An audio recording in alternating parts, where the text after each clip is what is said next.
And now the next case. All parties in the matter, Roby versus Roby. Step forward. Paul Roby Jr. is suing his mother, Michelle Roby, for moving costs, utility bills, the return of property, and an assault. Mr. Roby, is this your girlfriend? She's my wife now. You have children? No, I have no children. Do you work? Yes. What do you work for? I do signatures. You do what? Signatures. What does that mean? I collect signatures. I let people know that this is to help keep sex offenders in jail, and I get signatures and I get paid by the signature. What does your wife do? She's a nurse. She work full-time? Yes. Did she work full-time when you were living with your mother? Yes, she was a nurse. And you? Yes. Collecting signatures? Yes. Did you ever have a drug problem? No. Mother said you had a drug problem. No, I've never had a drug problem. Do you think your son had a drug problem? I know he has a drug problem. Both of them have a drug problem. Okay, they smoke weed. I have a lot of pictures to show all of the weed burns in the carpeting and also under bed and on the walls. They wake up in the morning, they smoke weed for lunch, dinner, midnight snack. Got it. This is what your lawsuit is about, Mr. Roby. You claim that your mother assaulted you and then destroyed your property when she threw it after an argument that you had with her. She threw it out, threw it on the lawn, got all muddy and destroyed. Yes. Your mother says that you actually assaulted her, and she has a counterclaim for assaulting her and for denting her car that she was letting you and your now wife use. Were you using your mother's car? Well, it wasn't her Toyota. Whose was it? It was mine. Did you purchase it? My brother purchased it. I had a Chrysler Sebring. I had a lot of problems with the Chrysler Sebring. My brother told me he would buy me another car in exchange that I would junk the Chrysler Sebring and give him the money for the car. Now, what she did is when she went to go pick the car up, she put the car in her name instead of letting me put it in mine, even though I drove the car consistently. She has 3 other cars. Just a second. How much did you pay for the car? No, my brother paid for the car. How much did you pay for the car? I didn't pay anything. I gave my brother the money for the junk. Have you always lived with your mother? No. When did you return to your mother's house? In what year? I was 21. I had stayed with another girlfriend of mine in Moreno Valley for a couple years. When you stay in your mother's house, do you pay her rent? Yes. How much? I paid her $300. I started paying her $400 once she moved in. And how long has your girlfriend lived there with your mother? I honestly couldn't tell you exactly. I would estimate a couple years. How long? She's lived with me for 5 years. Your son pay you rent every month? My son hasn't paid a dime. Neither has his girlfriend. And as far as work... Why do you let them stay with you? Well, I felt sorry for her. He brought her into my house because she couldn't live with her mother. She couldn't live with her twin sister. We're supposedly drug addicts, but she feels sorry for us.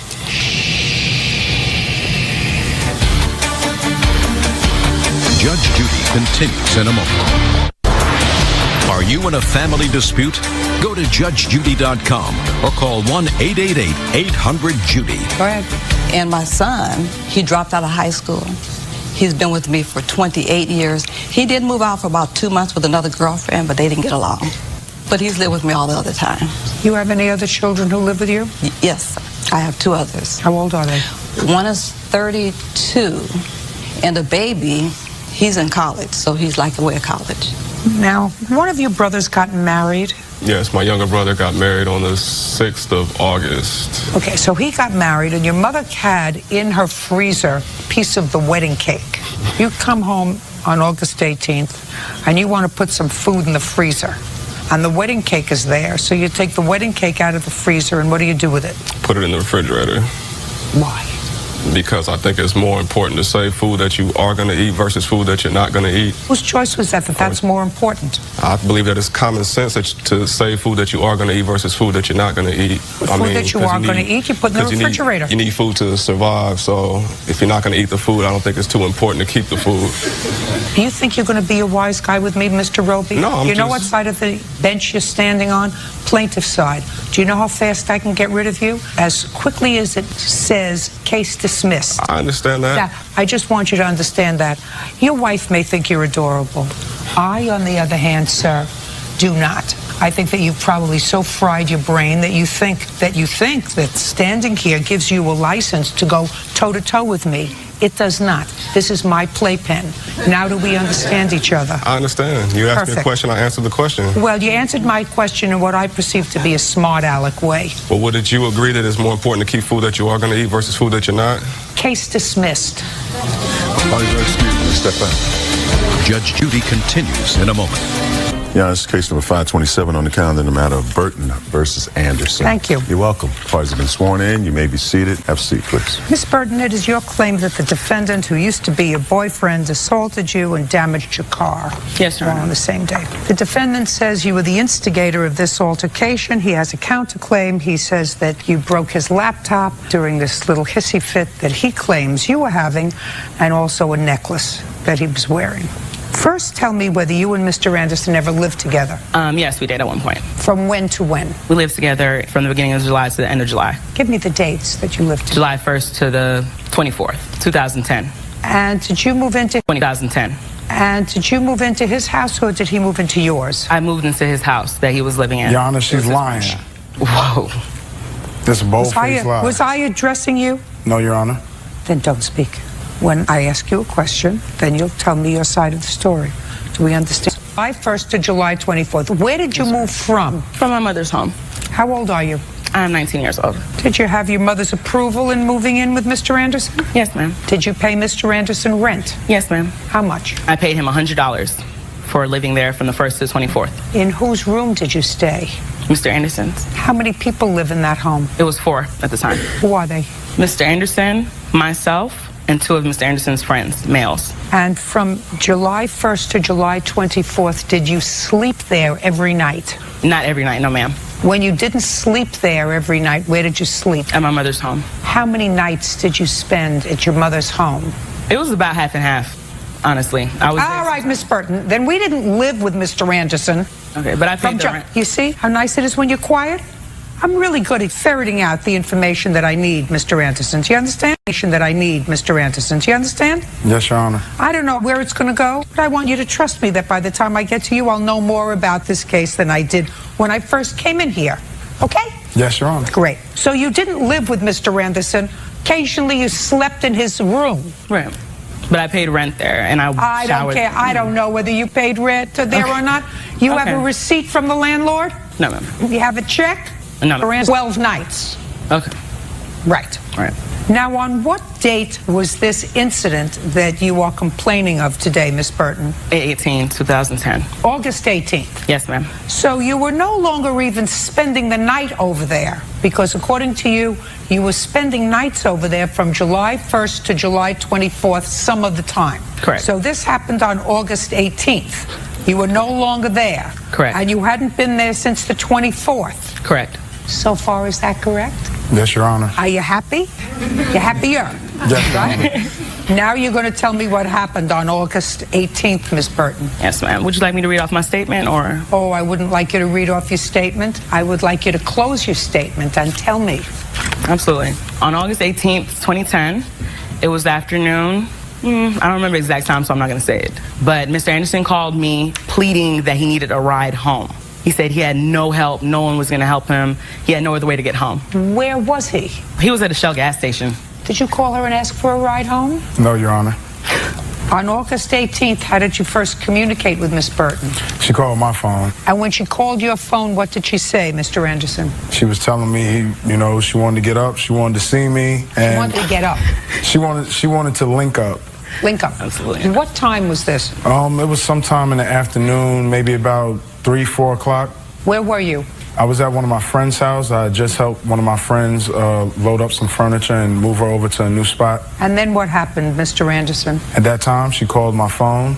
Right, said she wanted to link up. Now, you hadn't seen her since July 24th, or you had seen her? I don't think, I'm really not sure. But you hadn't been together since July 24th. Correct. Had you had an argument on that date? I really can't pinpoint the date because every time we talked or seen each other, it was an argument. Okay, keep going. So you were at a friend's house. So I was at a friend's house. She called me. I did need a ride back to my residence. So she gave me and my friend, Joshua, who's not present here today, a ride back to the apartment that I stayed at. Is that the same apartment where she used to sleep over? It's the same apartment that she's claiming. That she slept over. I didn't say she Yeah. lived there.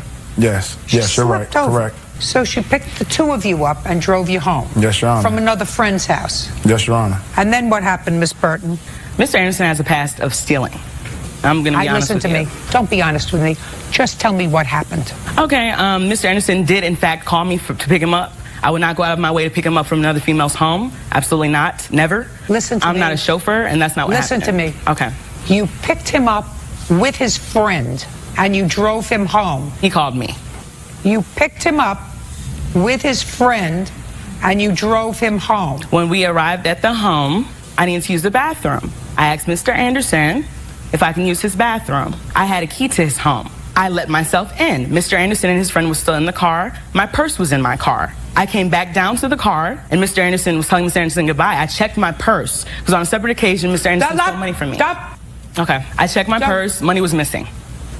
I asked Mr. Anderson, I said, where's the money that is missing? He was drunk. It was in the police report, and I have evidence to show you. And he punched me.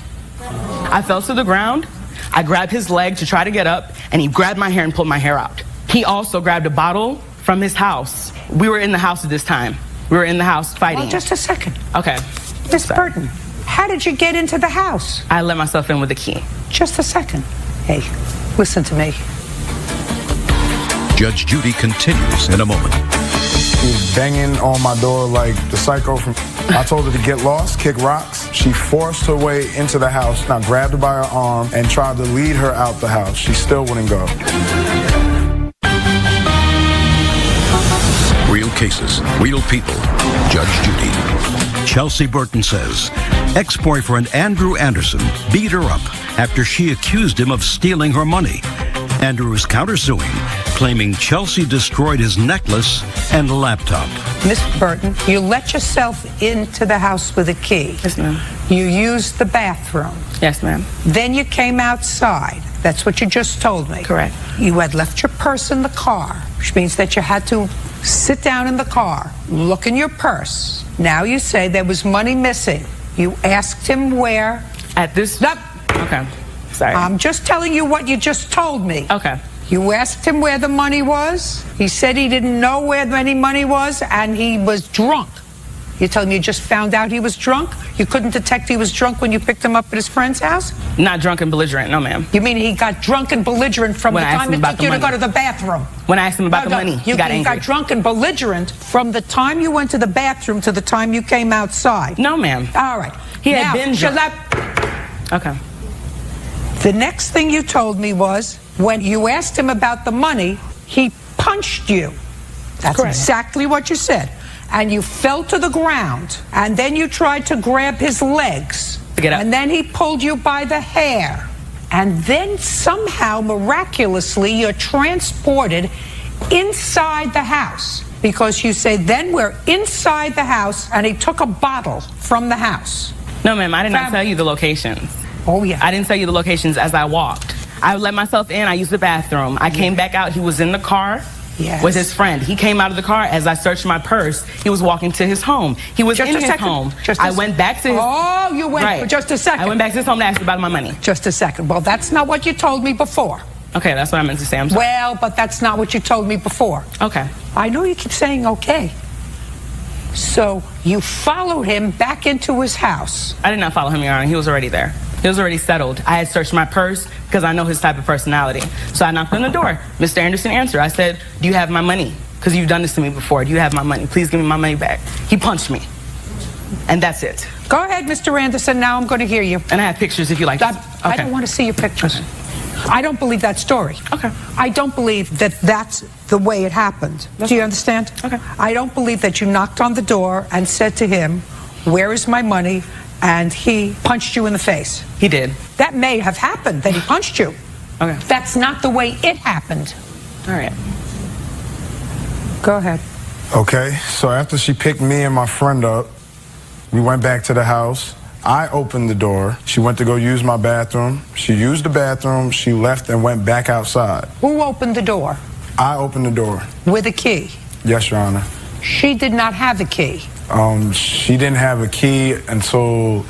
She had a key at one point because she knew where we left our key out because I had other roommates there. So if one of us had the key and we were getting ready to leave, we would leave it, so that the other person would have a way into the house. Mr. Anderson, did you ever make Miss Burton a key to your apartment? No, Your Honor. Did you ever give her a key to your apartment? No, Your Honor. She went behind my back and talked to my friend. No. You can't tell me what she said to your friend. All I'm asking you, Mr. Anderson, is whether or not you gave Miss Burton a key to your apartment. No, Your Honor. Okay. So you let her in. She used the bathroom. She went back outside. Did you say goodbye? Yeah, I told her goodbye. Within 2 minutes, she was banging on my door like the psycho from... Go ahead. I went back to the door to see what her problem was, and she said, "Give me my $10. I said, "What $10? She said, "The $10 that I had in my trunk."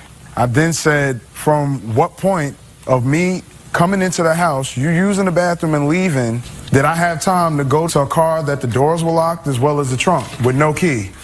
I told her to get lost, kick rocks, and, you know, that was the end of it. Stop playing with papers. When I went to go shut the door, she forced her way into the house and broke my door off the hinges. I got pictures of that as well. After she forced her way into my house, I tried to handle her like a gentleman. I grabbed her by her arm and tried to lead her out the house. She still wouldn't go. I picked her up from behind. As you can see, she's not the smallest chick in the world.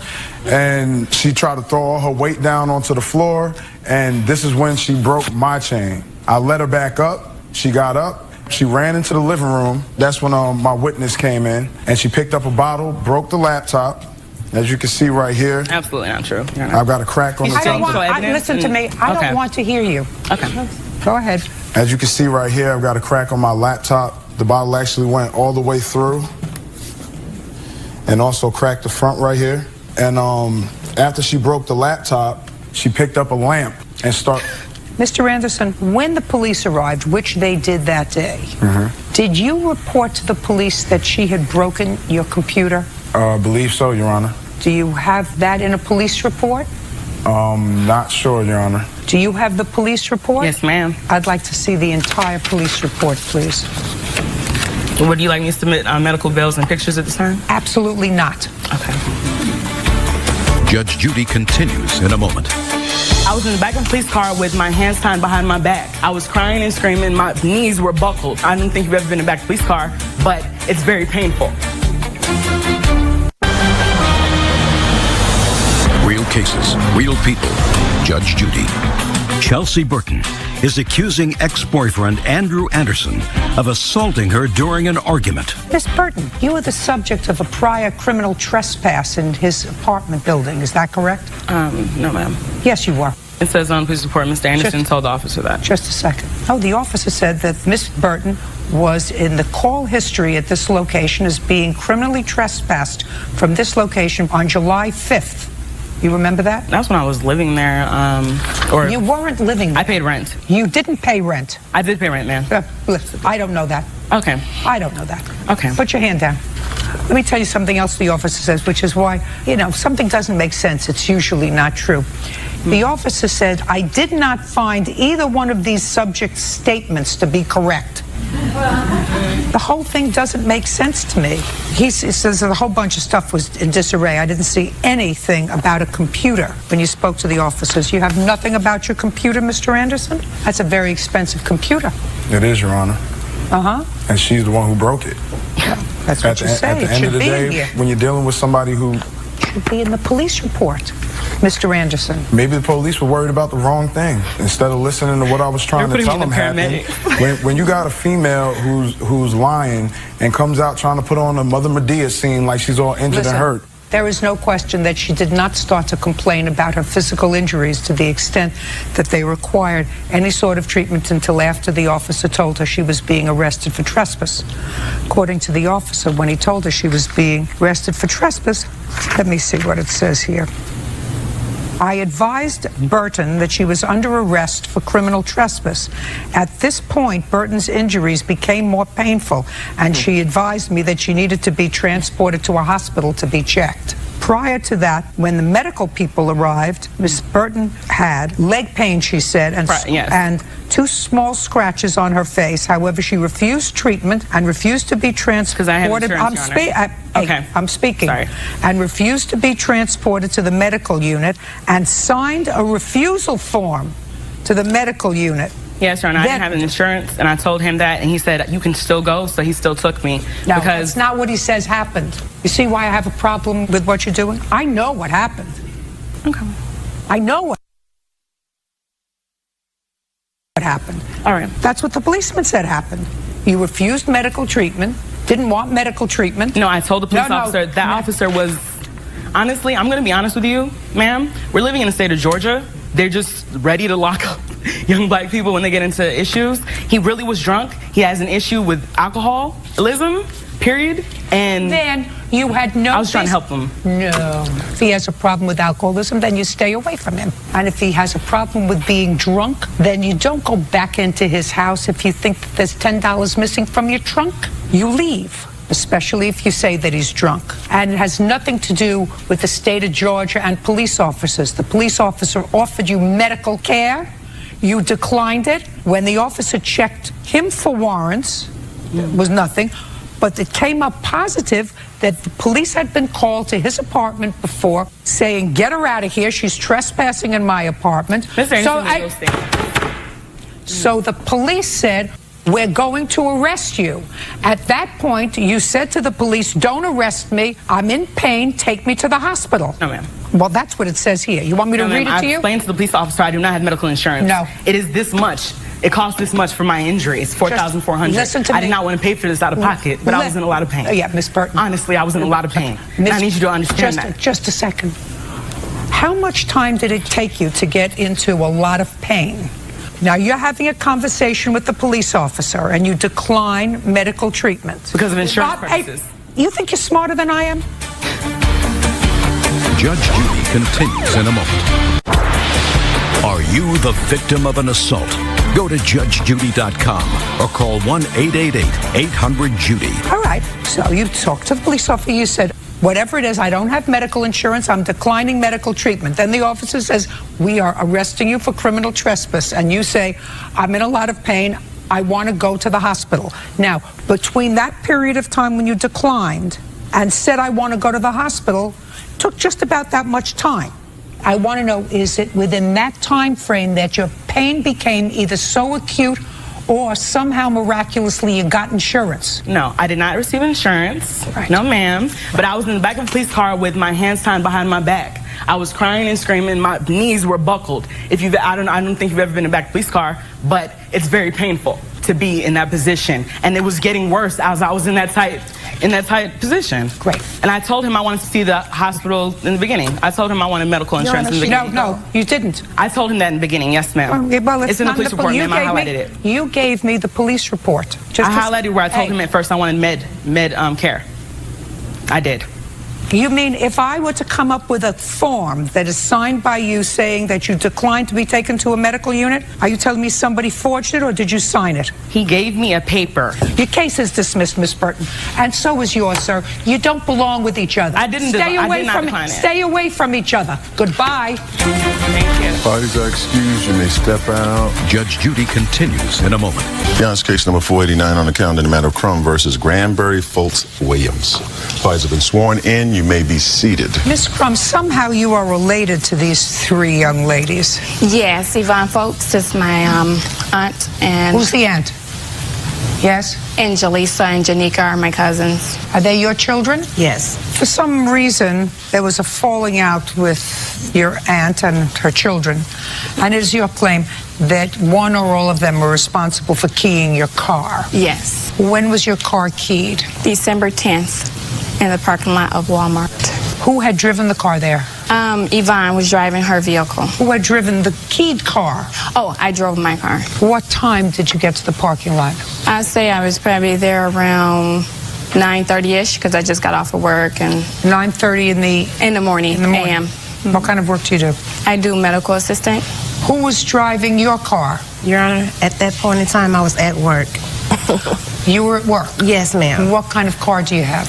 2008 Kia Rio, black four-door. And where do you work? At that time, I was working at Target Distribution in Woodbury, Minnesota. You still working there? No, ma'am. Who was your supervisor? My supervisor there was, I forgot her name because I'm not working there anymore due to all this stuff that's going on now. I'll wait. Remember who your supervisor was and the phone number. I don't have that with me right now. We'll wait. Go get it. Excuse me.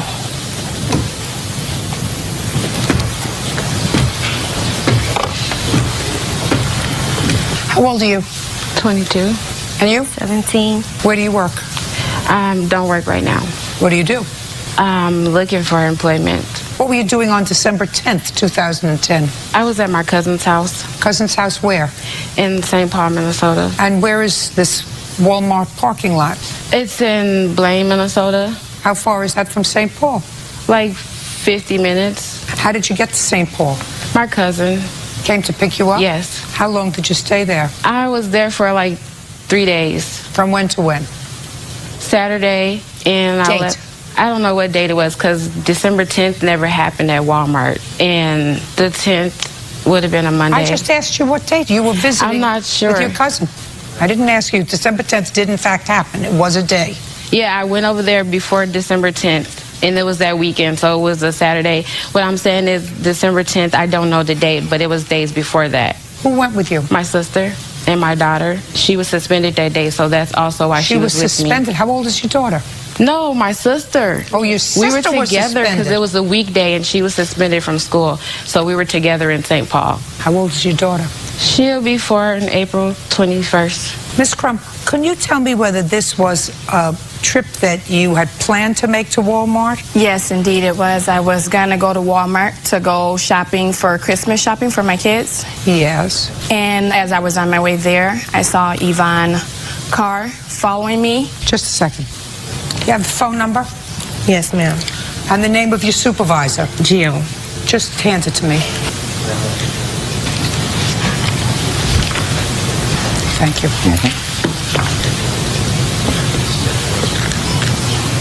So you were on your way to Walmart and you passed the defendant's car. Yes. Go ahead.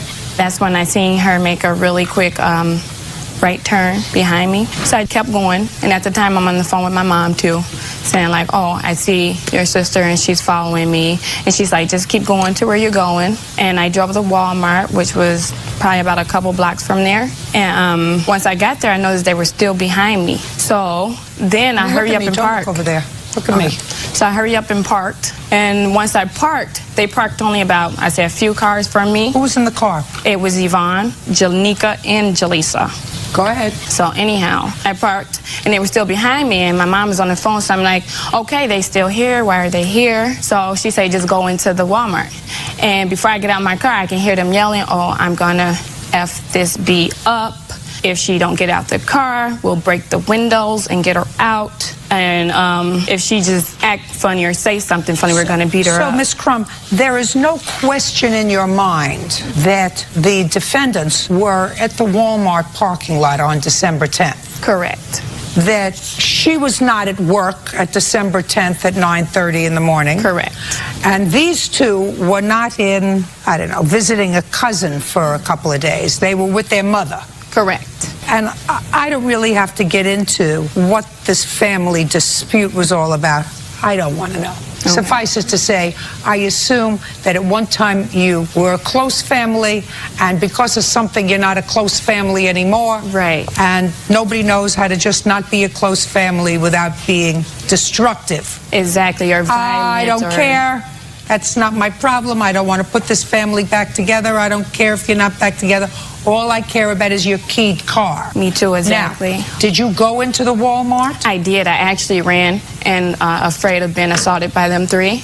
So I ran into Walmart. And when you came out is when you noticed your car was keyed? I noticed the damages on my car. And you did not see any of them key your car? No, but I'm pretty sure they did it because Just they were a second. saying... It's very easy to determine.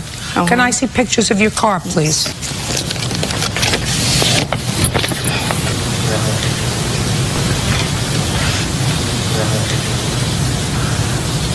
Would you show me where it was keyed? Are you talking about these marks here? I don't know. It's very hard when you do these blow-up pictures to see what you're talking about. Circle where the damage is, please. Did you take those pictures with your phone? I did. I'd like to see it in your phone rather than blown up so that I can't see a thing.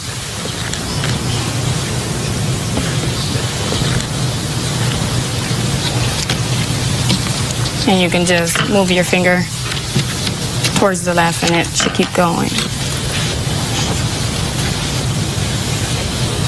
Got it. Now I got it. Okay. Much easier to see. Thank you. Okay, so far there is no proof other than your statement that they were in fact there. You didn't see them do it, but certainly she says she was at work, they were in some other place. So if they were lying to me about her being at work on that day, that's easy, right? Yvonne, right? If you were lying to me about not being at work. I have no reason to lie now. Great. And this supervisor would know whether or not you were at work on December 10th at 9:30 in the morning. Yes, ma'am. Correct? Great. Judge Judy continues in a moment. You swore in an answer, I was at work, these two weren't with me, they were off someplace else because this one was suspended from school. You set a bad example, that's why she's suspended from school. And later today, Them raggedy bees keyed it, and I knew she was directing it towards us. The raggedy bees were the two of you. Yeah, well, she accused her Okay, I of just keying want to it. know, the raggedy people that she was talking about were the two of you. Jasmine Crum says family members Yvonne Fultz and her daughters Jaleesa Granberry and Janika Williams keyed her car. Jill, this is Judge Judy Scheinlin. Good morning. I'm in the middle of trying a case, and there was a date in question as to whether one of your former employees was actually working. The date is December the 10th, 2010, in the morning. Thank you, Jill. Was she there at any time that week? Thank you very much, Jill. I appreciate it. Thank you. Bye-bye now.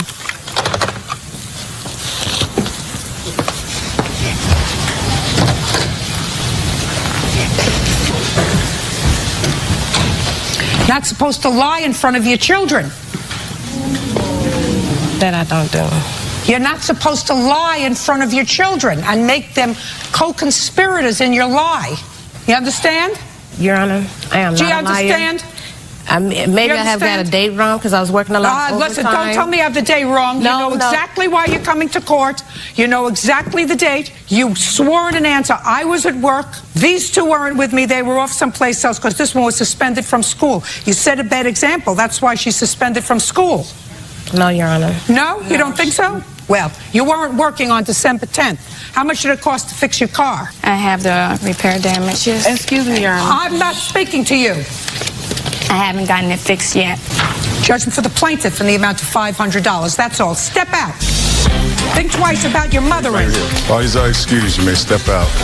I'm pretty sure that they showed you all their drama right here on camera. They're drama queens. They're all young adults, 18 and older, who physically assaulted my daughter. 2 years ago, Yvonne cut me with a butcher knife here. She cut me here. I've been up and down for months and months with all this harassment. I think it's maybe jealousy on their side. I have a son who's been shot by somebody on her entourage side of the family. I filed a restraining order to keep them away from me and my children. It was just crazy to me how they thought they was gonna come in there and lie. I wonder why she hated on us. We never did anything to her. I have assault charges, I have restraining orders and everything. It's just been going on and on and on, and there's so much hatred and stuff in between the families. With them people, there is no family. I'm glad we came to Judge Judy today to settle that, and for once, somebody spoke up for us, and it looks right. And now the next case. All parties in the matter of Lewis versus Rowe. Step forward. 20-year-old Shanae Lewis is suing former friend, 20-year-old Brianna Rowe, for keying her car. Shanae claims Brianna admitted to the crime on Facebook. Miss Lewis, it is your claim that the defendant keyed your car, caused damage in the amount of about $2,500. Miss Rowe says she didn't do it. How do you know each other? I know Brianna because we were friends in high school. We hung out with the same people and went to the same parties, so we... All right, so that's how you know each other. Correct. When was your car vandalized? In the summer, around July 2010. What do you mean around July? July 2010. I don't know the exact date. Did you report it to the police? No, I did not. Do you remember where your car was? Yes, I do. Where was your car? It was parked at a mutual friend's parking spot in an apartment. Where? In Citrus Heights, California. What's the address? I do not know the name of the apartment. I didn't ask you the name. What's the address? I do not know the address. What do you know? I know that my car was parked in a covered parking spot that was allowed by the owner of the apartment. Well, you can't tell me if it was allowed by the owner of the apartment because that's hearsay. Okay, well, my car was parked in a covered parking spot. And? And it was keyed. And?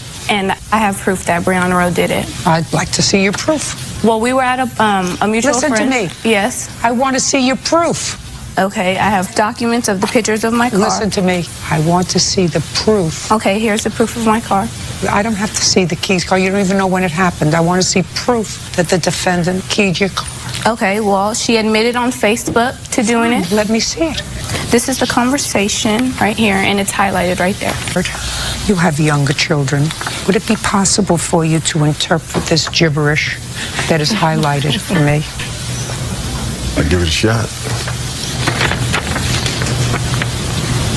Okay. Laugh out loud. I can care less for you. I keyed your car because my best friend didn't like you. But I'm too grown to go bad on you on Facebook. I'll leave being ignorant to you. I guess anyway, have a nice day. It's almost like reading Sanskrit. Yes. I don't dig text speak, but I know it. Could you show that to the defendant? Sure. Judge Judy continues in a moment. I need to take deep breaths. I need to take deep breaths. It's only going to get worse. Shanae Lewis says former friend Brianna Rowe keyed her car after a falling out. Brianna denies the charge. Okay, take a look at that. Is that your thesis? Oh, I have one of these too. Well, I'm asking you, is that yours? Mm-hmm. Did I write it? Yeah. Yeah. So why did you tell her you keyed her car? Because she had made a post that said, Granddad is getting my car detailed. That said what? She was getting her car detailed and fixed after them raggedy bees keyed it, and I knew she was directing it towards us because she accused us of keying her car. The raggedy bees were the two of you? Yeah, well, she accused her of I just want to know, the raggedy people that she was talking about were the two of you. You knew that yourself without having been named. Is that what you're saying? Mm-hmm. Because she had already accused of us doing it. So even though you weren't named, you decided to tell her that she was right, that you did in fact key her car. And if Officer Byrd read it right, you told her why you keyed her car. I wrote it to make her mad. Well, why would you think, if she already knew that you and your raggedy friend were the ones that keyed her car, why did you think it would make her mad if you admitted it? No, she thought Elena had keyed her car. No. She talked about two raggedy people. She didn't say how many. No, she said after them. Yes. Well, and then raggedy, and she uses the word with an S. Mm-hmm. Plural. That would be two. Yes, two. But so it was 3 of us at the house. 3 of you. Well, how many of you keyed the car? None of us. Well, then why would you admit to keying her car? Because she accused us of it. After her car got keyed, she came in the house, threw papers at Elena, and told us we keyed her car. There's something wrong with you. Honestly, there's something wrong with you. I mean, I can't get myself overly exercised about this case, quite frankly, Miss Lewis, because you don't even remember what date it happened. How many times has your car been keyed? None. Well, one. Well, once. Can I ask you a question? Yes. This is your Facebook page? Yes. And this is you with this bathing suit? Yes, if that is a bathing suit. Well, I just want to know. Yes, that is me up there. Is there any reason why you think that this is an appropriate picture just to send around the internet? I did modeling, and that was a picture that I like, and I feel that I wanted to post it. I need to take deep breaths. I need to take deep breaths. It's only going to get worse. Your Honor, me and the defendant had been friends before this happened.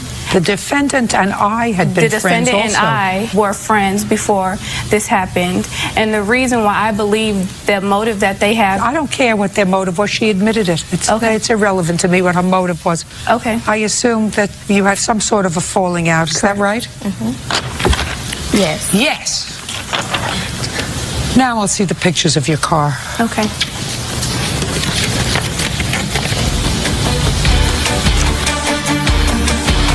Judge Judy continues in a moment.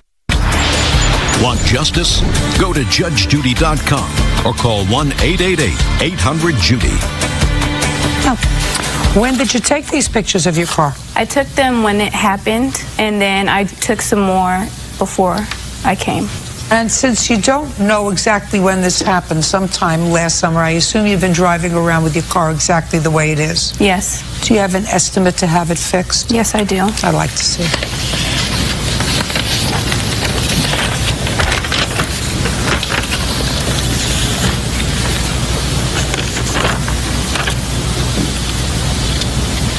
No, they're not repairing any dents.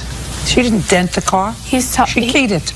There's dent marks and scratch marks on my Very good. back. Yeah, okay. Could you explain to me why you filed this lawsuit for $2,500 and the estimate that you had was $15,000? Because I am suing for, I believe that, for the scratches and for punitive damages. For punitive damages for what? Because every time that I have to drive around my car and have the word written on it, that's embarrassing for me to have to ride around and be disrespected like that. I have a newborn son and I don't want that portrayed for me. I'm not. How old are you? I'm 20 years old. What do you have a newborn son for? I thought you went to school. I do go to school. Who takes care of your newborn son? My grandmother. Your grandmother? Yes. Great. Yeah, spend $500, get your car painted. Judgment for the plaintiff in the amount of $500, that's all. Parties are excused. You may step out. Judge Judy continues in a moment. 22-year-old Justin Clausen is suing the mother of his daughter, 22-year-old Tiffany Heron, for the return of a TV and home theater system. Tiffany claims Justin abandoned the property. Now, it's case number 151 on the calendar in the matter of Clausen versus Heron.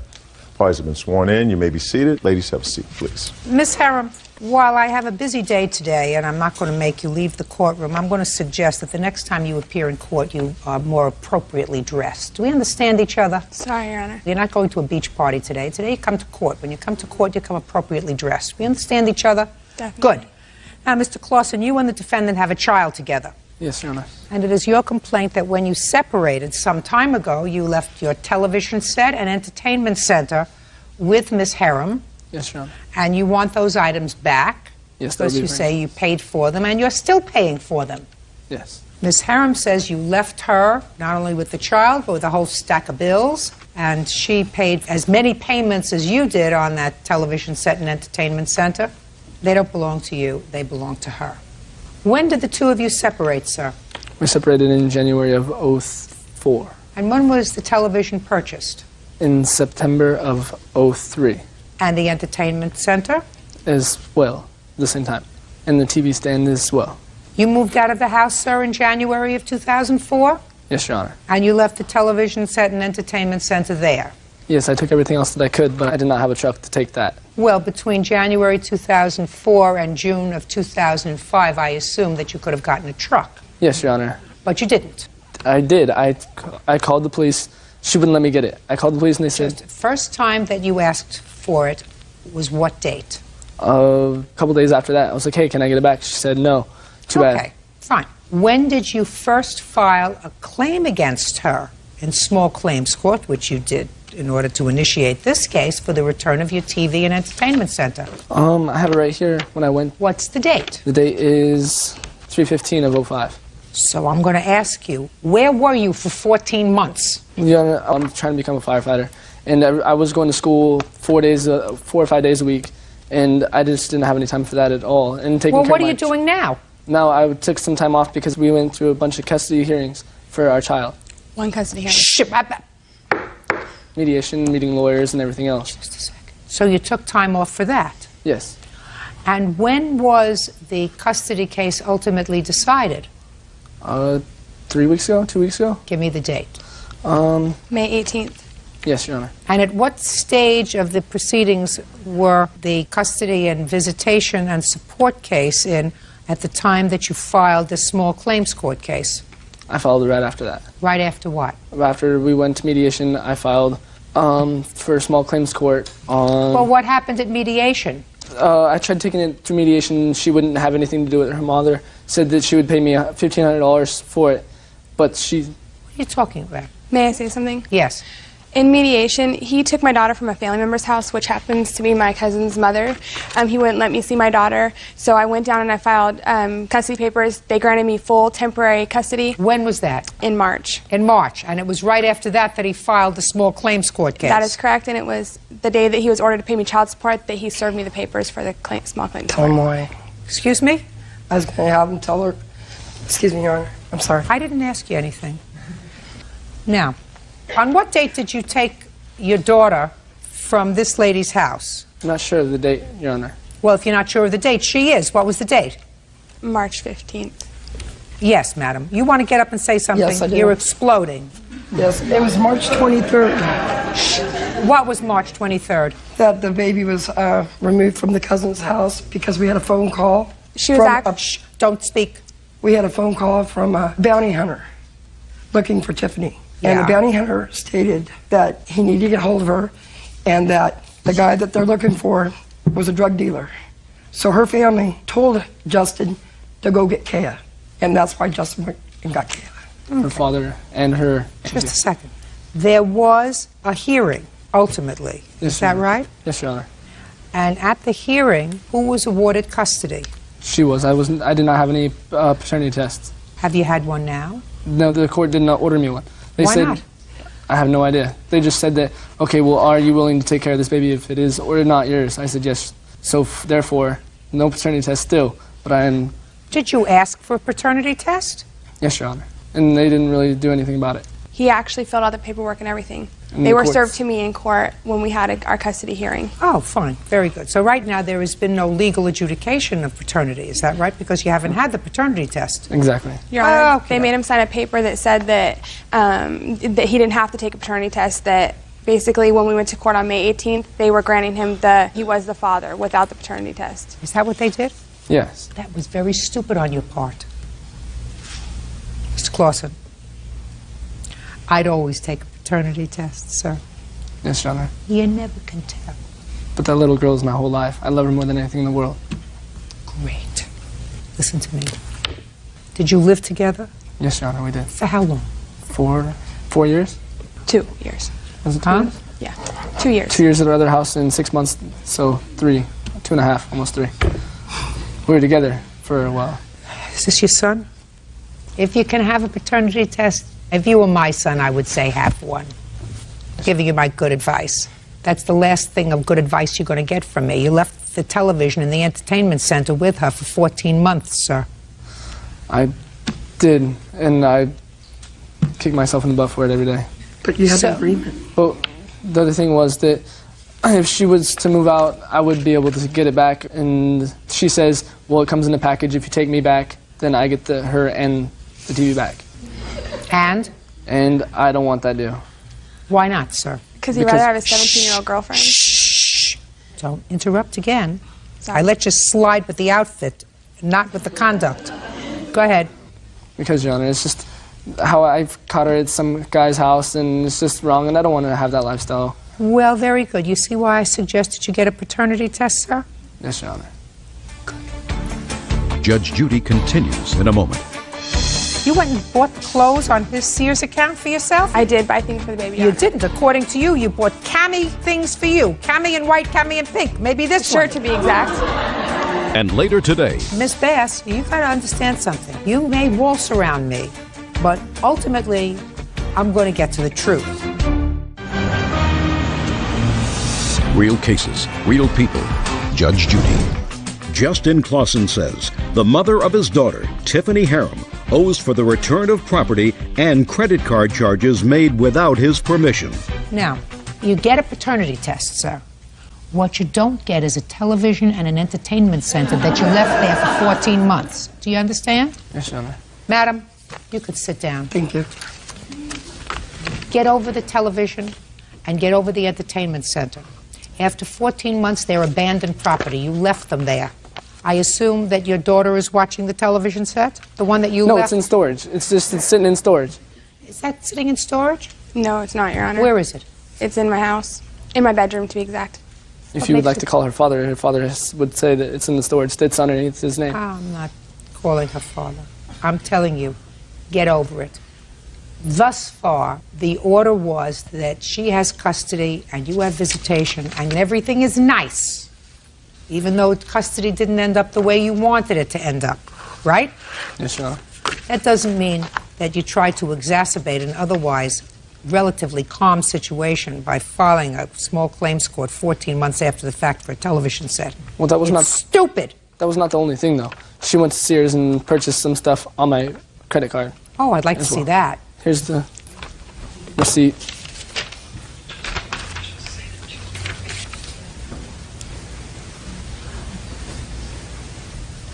You went and bought clothes on his Sears account for yourself? It's in my name as well, Your Honor. I don't care if it's on your name. Did you discuss it with him first? No, it's my credit card, too. Your Honor, who's paying the bill?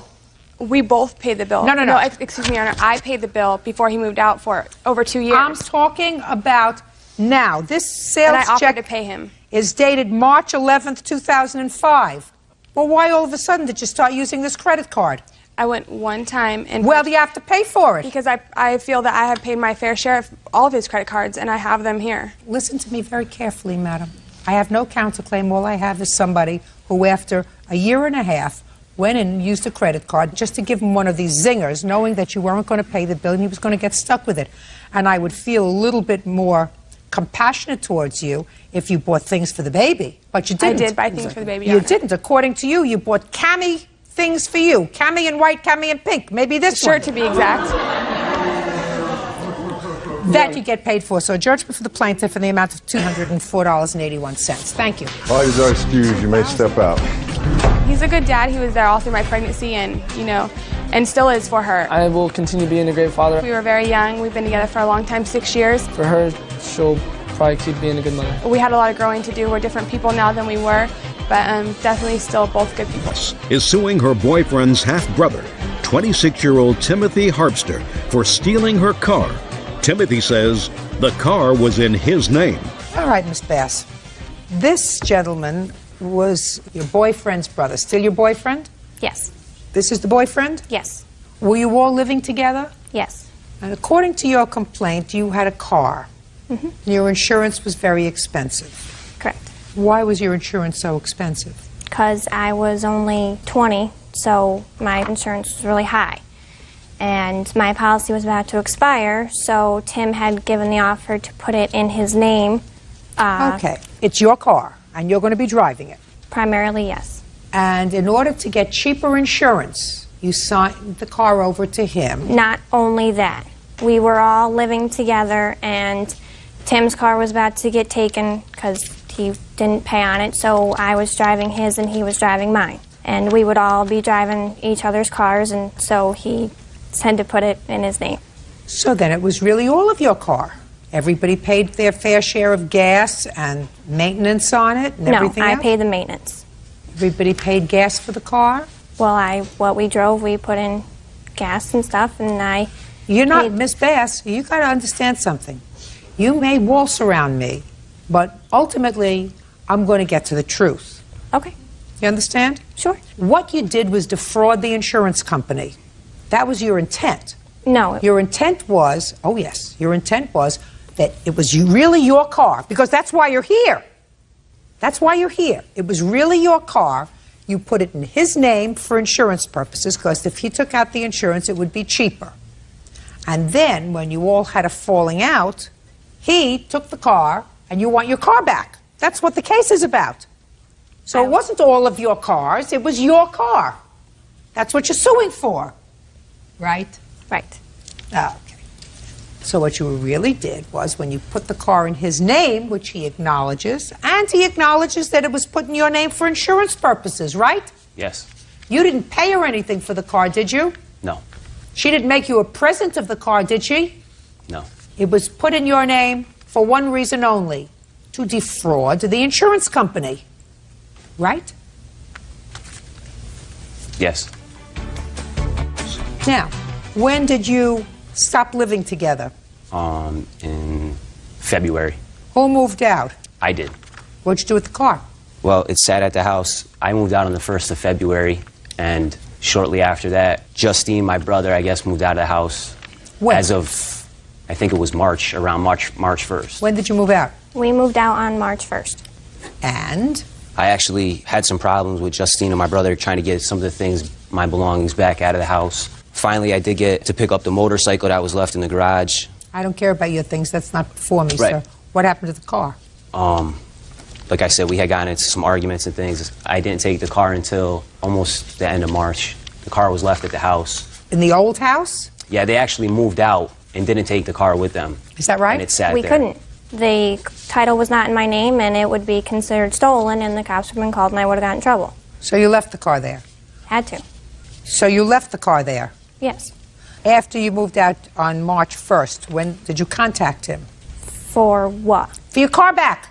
I had tried calling him, and he wouldn't answer the phone. Tom had tried calling him, and he wouldn't speak to us. And so... You wanted some stuff from the house. He already got it. What'd you do with the car, Mr. Harpster? I sold it, actually. To whom? A friend of mine. Show me. Show me proof that you sold it. I don't even have proof, but I did, though. When did you sell it? 3 weeks ago. Actually, I didn't even have a problem with giving them back the title for their car. I didn't want their car. I could care less about that car, but when I asked them for the rest of the things back, such as the key for the motorcycle that was left in the garage, they started a big problem. So you sold the car? No, not necessarily. How much did you get for it? $900. What year car was it? 92 Acura. How many miles did it have on it? 117,000. Can I get the blue book on a 1992 Acura?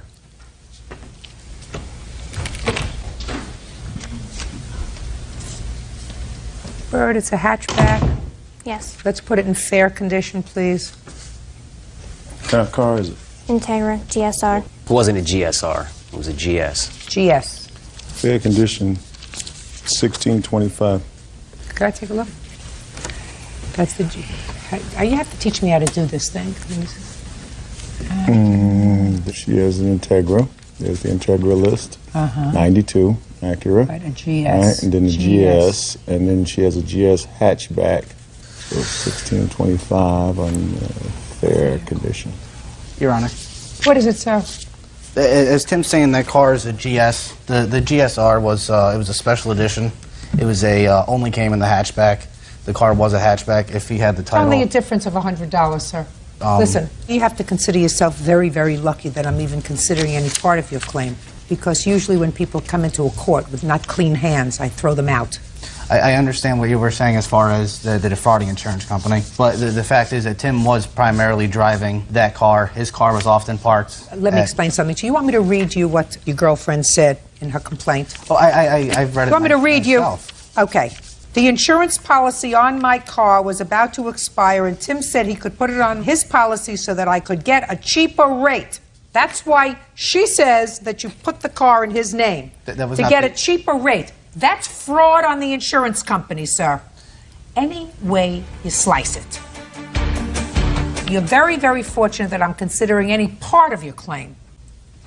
Certainly not worth $2,800. I don't believe that you got $900 for it. I'm not even sure that it's still not sitting in your driveway someplace. No, it isn't. I did sell it. And you sold it because you were angry over your property. No, actually, I sold it because I asked them, I would have gave them the car back. Yes, I was upset about my property. So why don't you I'm just say yes? Yes, I was upset Instead about of that. excuses. So you were angry that they wouldn't give you the key to your motorcycle and the other things that Your you Honor, want. You said, may I'm I? speaking. So you said, car's in my name, and this, according to your answer, you said I could do whatever I want with it. Plus, That's what also, you it said. was left there, yes. That's what you said. Car's in my name, I can do whatever I want with it. Right? Yes.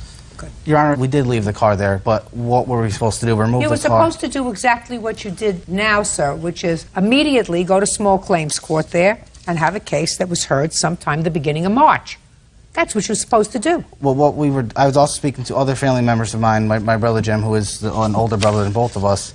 He was also speaking to him because we are family and we didn't want to have to resort to this, you know. But ultimately you did. Had to. That's we had taken Right. everything else we could. And Judgment for the plaintiff in the amount of $1,700. That's all. Goodbye. Parties are excused. You may step out. All rise. Yeah, this is case number 138 on the calendar, the matter of Lyons versus Lyons. Parties been sworn in. Judge, you may be seated. Ms. Lyons, the defendant is your soon-to-be former daughter-in-law. She and your son have one child together. Yes. And according to your complaint, you believe she should be responsible for paying all of your legal fees and other expenses as a result of false charges that you claim she filed against you. Ms. Lyons says that while she did file charges against you, your conduct warranted those charges. It was a terrible experience that you and your family put her through, and she's going to describe it to me. So I think we're going to start with you. Okay. How long have you and Mrs. Lyons' son been married? We've been married for almost 2 years now. He is currently incarcerated, is that correct? Yes, ma'am. That's what I read here, and he's incarcerated because according to at least what I surmise, he was on probation. Yes, ma'am. When this incident occurred, and as a result of this incident, he was put back into jail to finish his sentence. He had already served part of his sentence. Is that right, madam? Yes. What was he incarcerated for? Do you know? Originally, when he was 17, he was involved in a crime. It was a robbery. Is that the only time he was arrested? Yes. But the only time in his whole life? I'm sorry, misunderstood. Yes, the only time in his whole life. No, and well, in his adult life. How old is he now? He will be 21 in July. Between 17 and 21, how many times was he arrested, Miss Lyons? He was violated on probation when he reported to his probation officer because he failed a drug test for marijuana. Then this incident was the next time. When he was violated, did he go back to prison? He did. He went into a drug rehab program. For how long? 6 months. And then this incident? Yes, ma'am. Which sent him back to prison for how many years? 22 months. Okay. Now, according to what I read in your answer, when your husband came out of his drug rehab, everything was okay? I mean, you were separated. You weren't together anymore. Correct. Is that right? But he was seeing your son? Yes. Yes, he was. What happened? My roommate and I, we were going through some financial problems at that time, and I was not getting any kind of support from Richard, so I was pretty much forced to move to Gainesville with my brother until I got on my feet again. And then that's when Tanya and I had moved. When did you move to Gainesville? I believe it was between June 25th and June 30th. According to you, you called the next day and let your husband know where you were living. That's correct. What happened next? He got very furious on the telephone and basically started yelling at me and threatening me, telling me that when he got hold of Jeremy, I would not see him anymore, and just made a lot of verbal threats and did a lot of name calling. Now we're going to get to this incident that caused the problem, Mrs. Lyons. Why don't you tell me what happened? Well, we sought counsel with a family law lawyer who advised us that because Lindsay and Richard were still married, because there was no case in court, he had as much legal right to his son as she did. And we decided Wednesday night that we would go Thursday to pick up Jeremy in Gainesville. Who did Jeremy live with during the 6 months that your son was in drug rehab? He lived primarily with his mother. And before he went into drug rehab, was he working? Yes, he was. What kind of work was he doing? He was helping his father. My husband was doing maintenance work. We ran an apartment complex. So he wasn't doing much? Actually, he was also working a sales job. So he was working a lot? Yes, ma'am. And who was watching Jeremy while he was working a lot?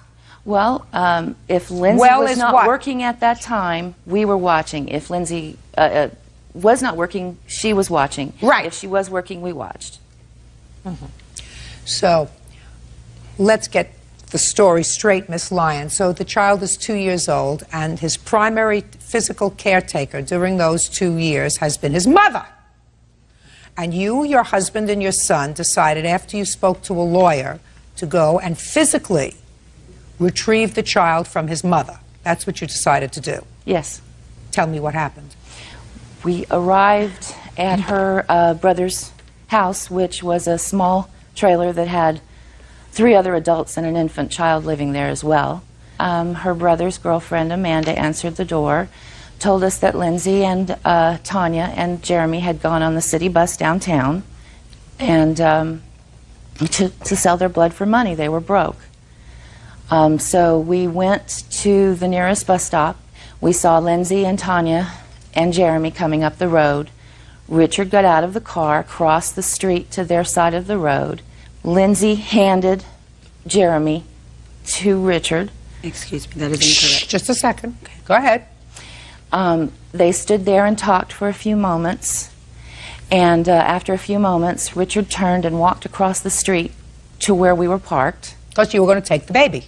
We were going to visit with the baby. No, that's not what you told me a moment ago. What you told me a moment ago was yes, you were going to take the baby for visitation. Yes, ma'am. Baloney! I'm sorry. You weren't taking him for a visit. You were taking him back to where you lived so that when you had a custody case, you would have physical custody. The child would be in the physical custody of his father. I've been in this business a long time. Yes, ma'am, I know you have. So don't try to sugarcoat it. It was your intention to go there. You waited for them at the bus stop to take the child. Yes. Now continue as to what happened. Well, Lindsay came across the street. She screamed at Richard. What did she scream? The first thing I heard was, "You're not taking my son." And he wrapped his arms around the baby, turned around to protect him. She was pulling on Jeremy's arm. The next thing I heard was, "GD, Richard, get off my son." Her lover jumped on Richard. My husband got out of the car, pushed her off of Richard. She said something to him. He said, "Don't hit me." Got in the car. Your husband was ultimately convicted, correct? Of a misdemeanor. He was convicted. Misdemeanor is a crime. Yes, ma'am, I know that. Against Tanya. Against Tanya, yes. You were arrested. Yes, we were. You ultimately took the 2-year-old because you were able to get her off you. According to you, the car started and you were still hanging out of the car. Is that right? Both Tanya and I were, yes. Judge Judy continues in a moment. You went to kidnap him. And now you're complaining that you were arrested and you had legal fees. That comes under the category of being too bad. And later today, she walked in, she called me and Kim in the bed together, and she just started going crazy. She was trying to cut me, cut Kim. What was I supposed to do? Just let them continue doing what they was doing? real cases, real people. Judge Judy. Deborah Lyons claims daughter-in-law Lindsay Lyons had her falsely arrested. Lindsay says Deborah tried to kidnap her 2-year-old son. They left? Correct. You called the police? Mm-hmm. I sure did. How long did they have Jeremy in their custody before he was returned to you? They had him about a day and a half. They had left with Jeremy. There was no car seat in the vehicle when they finally took off with him. And they, as far as I knew from what the police told me, they were arrested the very next day, and I was able to pick my son up that night. You understand that I have no sympathy for you whatsoever. I can tell. The only one that I have sympathy for is this little 2-year-old. He was a year old at the time. I don't care if he was a year old or if he's 15 months old. Yeah, That's the only one that I have sympathy. Richard was part of his life, Your Honor. Madam, Richard hadn't been part of his life for 6 months because he was in a drug rehab program. No, he was living with his mother. And you are pretty thick if you don't get the fact that if you have a grandchild and you want to see that grandchild and you want to be part of that grandchild's life, which is something that you enjoyed. I assume that while your son was in rehab, you saw him? Right, I took regularly. Jeremy to see my regularly. So it's not as if his wife was trying to prevent you from visiting with him during the course of the 6 months immediately preceding this custodial interference. But you injected yourself, and instead of doing something that the law proposes is the appropriate way of dealing with a custody dispute, which is you go immediately to Gainesville or to Tampa, and your son files a petition for custody, and you have a hearing, you went to kidnap him. And now you're complaining that you were arrested and you had legal fees. That comes under the category of being too bad. Okay? Too bad. Okay. You have no case, Miss Lyons. You should have let the courts resolve this issue. Whatever you may think of your future former daughter-in-law's lifestyle doesn't impact the fact that she has been the child's primary physical caretaker. And if you want to be a good grandma, you help her. Which I did. And you continue to do that. How many times have you been arrested in your life? Never. That's one parent. The other one has been arrested for a violent crime, has been violated on probation twice, and is currently incarcerated. Judge, hearing that case? No issue. Okay. No issue. You have no case, Miss Lyons. It's unfortunate for you. Case is dismissed. That's all. Parties are excused. You may step out.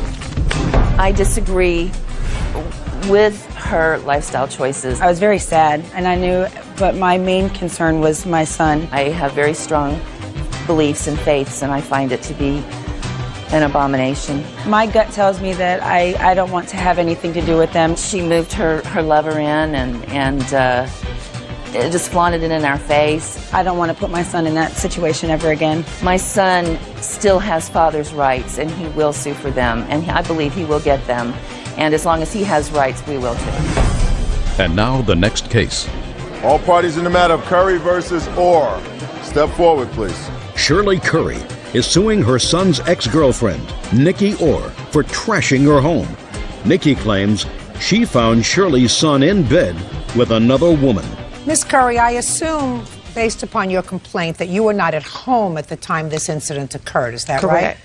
This is your son? Yes. But he was home? Yes. On what date did this incident occur? The 28th of May. And prior to that, how long had your son and Miss Orr been involved? 3 years. And you liked her? Yes. She's a responsible gal? From what I can tell.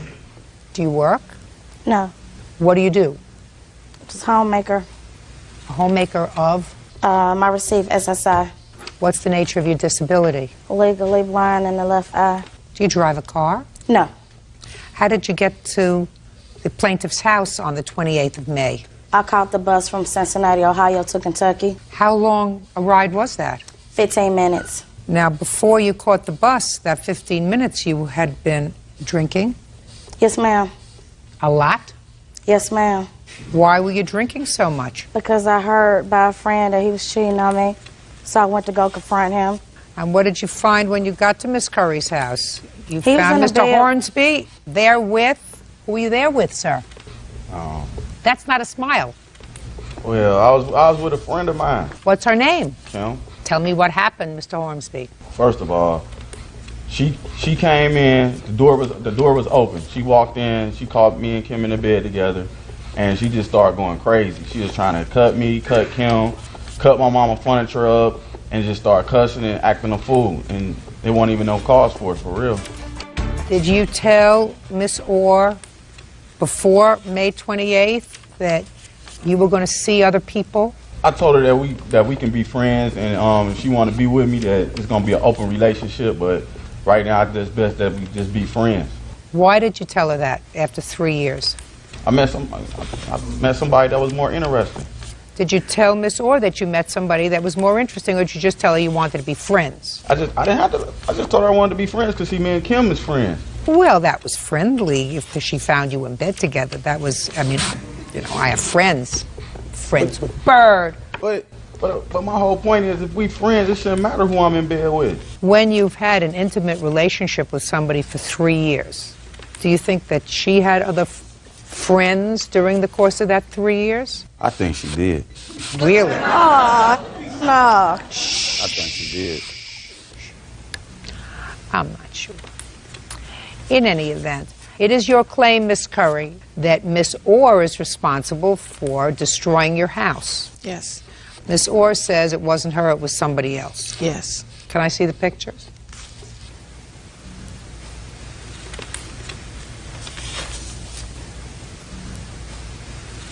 Ooh.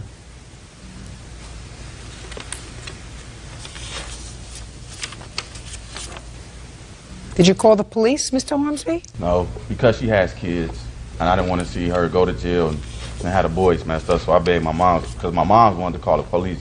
As soon as she got home, she went ballistic, so I had to slow her down, stop her from calling the police. Deontay is lying. I did not do nothing. And she lying too. I did not tear up the furniture. I mean, I admit that I went over there and I opened the door and went in and saw them. What was I supposed to do? Just let them continue doing what they was doing? He know he must lying. Shh. Listen to me. Listen to me. You have any clue where you are? Yes. Did you hear anybody else cursing? No. So far? No. She came home, found her house destroyed. She didn't open up a fresh mouth. But I didn't do it. He know exactly who did it. He know that girl did it. And why she did it is because she knew that he had a girlfriend. Listen to me. Tell me what happened when you got there. Tell me what happened. They was having sex. I opened the door, and right before my eyes, they was having sex. Okay, so what did you do?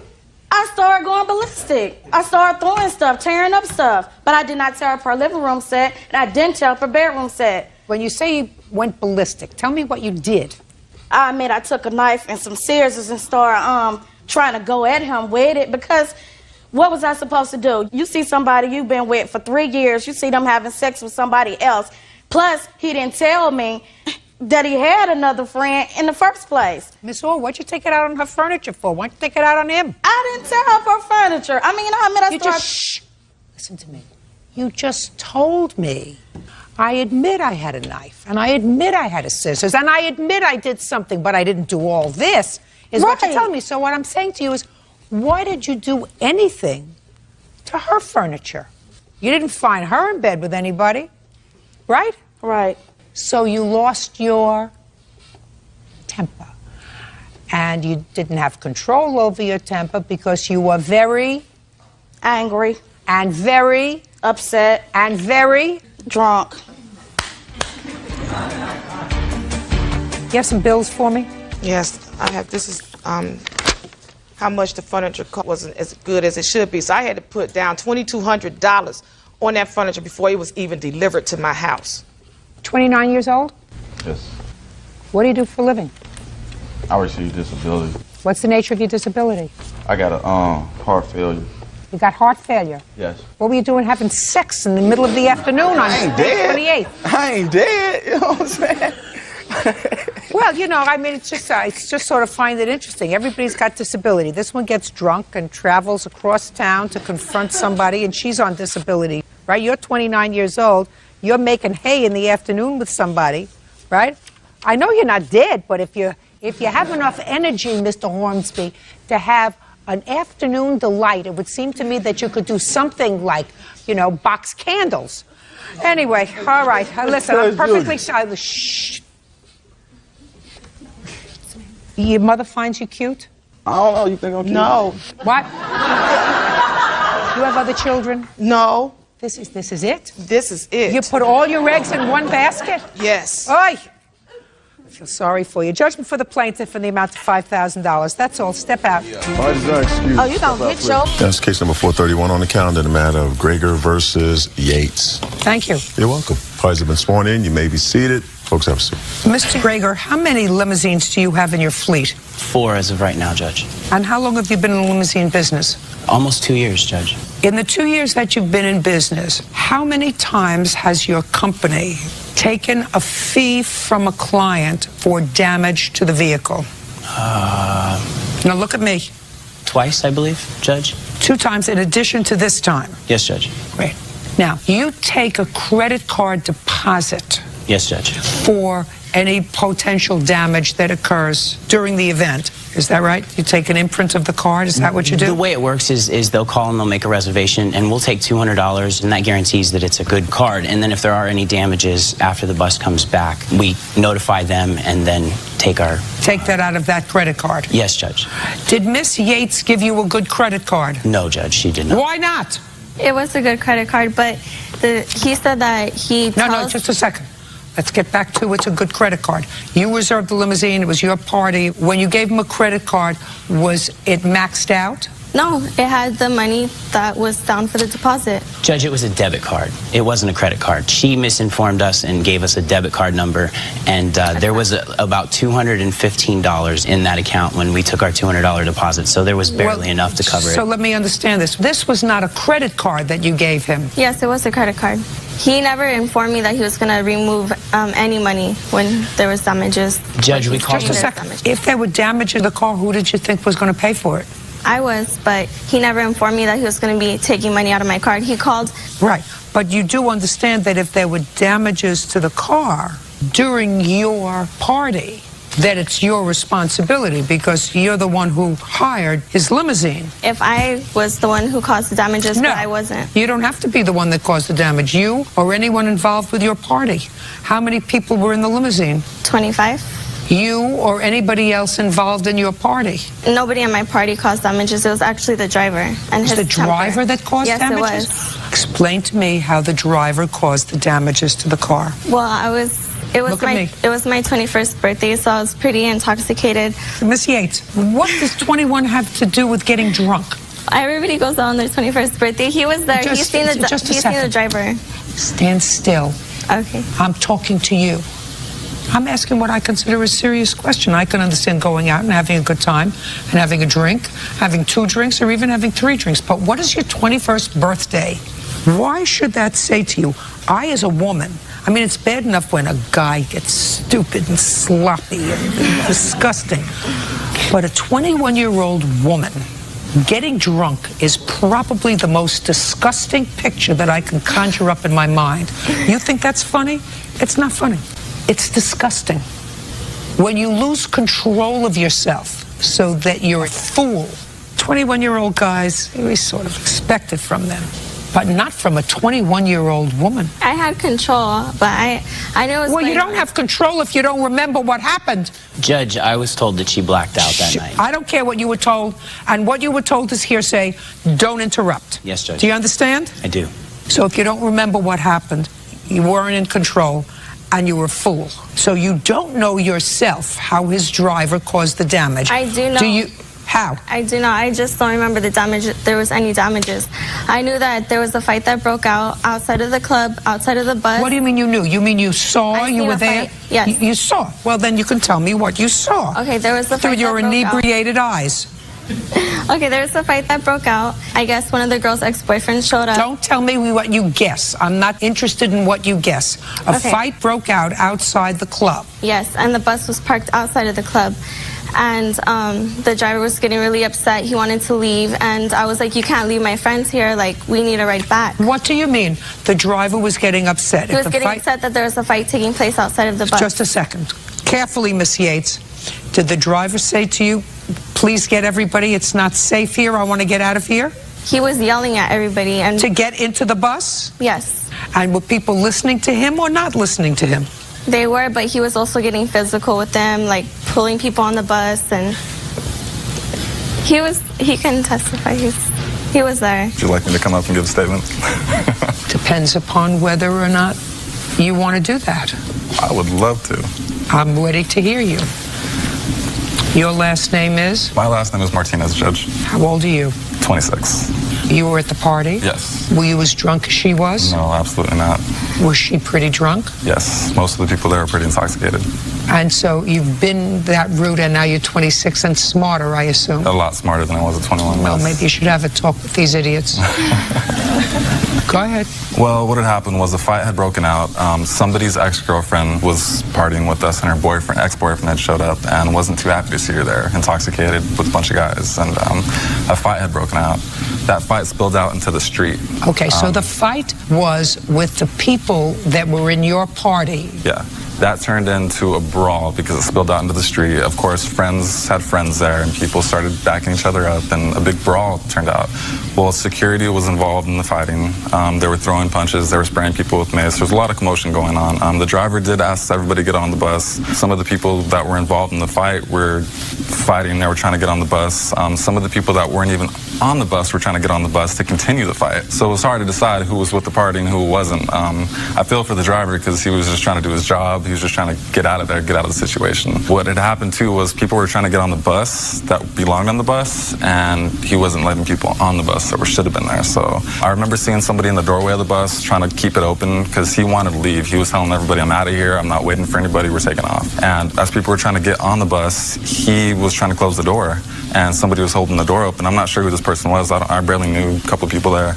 And he started kicking the door, telling him, get away from my door, get away from the door, kicking it. And the guy backed up, and he tried to close the door again, and somebody grabbed it, threw it open. They dragged somebody all bloody on the bus that had gotten beat up. The person was knocked out, dead cold. I mean, blood all over their face, so that didn't help. So after we did that, most of the people were on the bus. Some people got left there, by the way. He shut the door, proceeded to take off. I was on the bus, she was on the bus, that's all I cared about. Judge Judy continues in a moment. All right, Miss Yates, ball is in your court. I'll hear you. About what? What do you mean about what? You better stop drinking. You can't lose any cells. And later today, she got punished because you sold weed. She's out $1,400. You're out zippity-doo. Real cases. cases, real people. Judge Judy. Limo company owner Stephen Greger says Ashley Yates owes for limo damages as a result of a drunken brawl on her birthday. Go ahead. As far as the damages, I was the last person to get off the bus that night because my watch had fallen off in the commotion. I went back to find it. I found it, got a couple other people's cell phones, and got off the bus. And there was no broken windows that I saw. There was no torn up seats. I looked around the bus. And you did? Yeah. And we got off, called it a night, went home. Everybody was mad. Somebody took that guy to the hospital. Is there any blood on the bus? I think there was a little bit of blood on the floor from the guy's mouth. It was leaking pretty bad. Any damage to the door where somebody threw it open? I didn't pay particular attention to the front door, but I did see it being kicked earlier in the commotion, but I didn't pay particular attention to the door. I was more focused on the windows and the seats when I was looking around for watches. But you didn't see any broken windows? No. And you looked? I looked, yeah. And you didn't see any ripped up seats? Definitely not, because I was looking through the seats for cell phones and keys and watches when I was doing that. Did you look through all of the seats, Mr. Yes, Martinez? all the seats. I went through the whole circle of the bus. Thank you. Yeah. Okay. You were the driver? Yes, ma'am. You quit after this event? Yes, I did. That's what I read. How long had you been driving for the plaintiff? This was my second trip. Have any trouble your first trip? None. Have you driven before? Yes, ma'am. For how long? A number of years. I'm a previous limo company owner in the state of Colorado. Couldn't you tell me why you quit? I'm too old for that kind of excitement. Had nothing to do with the way the plaintiff ran his business? No, ma'am. Just the way the evening turned out, you didn't need the aggravation? Correct. Got it. Did you inspect the bus before you took off? Yes, I did. Did you inspect the bus afterwards? Yes, I did. Can you describe the condition of the bus afterwards? It was extremely dirty inside with spilled alcohol, mixes, juices. The glass holders that are wood affixed to the interior side walls had been ripped off. The glass that was in the partition that's on the bottom of the accordion door for entrance and egress was kicked out. And later inspection in daylight, we saw that the bumper had been separated from the chassis of the unit. Do you have photographs of the interior of the bus? Yes, Judge. This is the inside before. This is an exterior picture.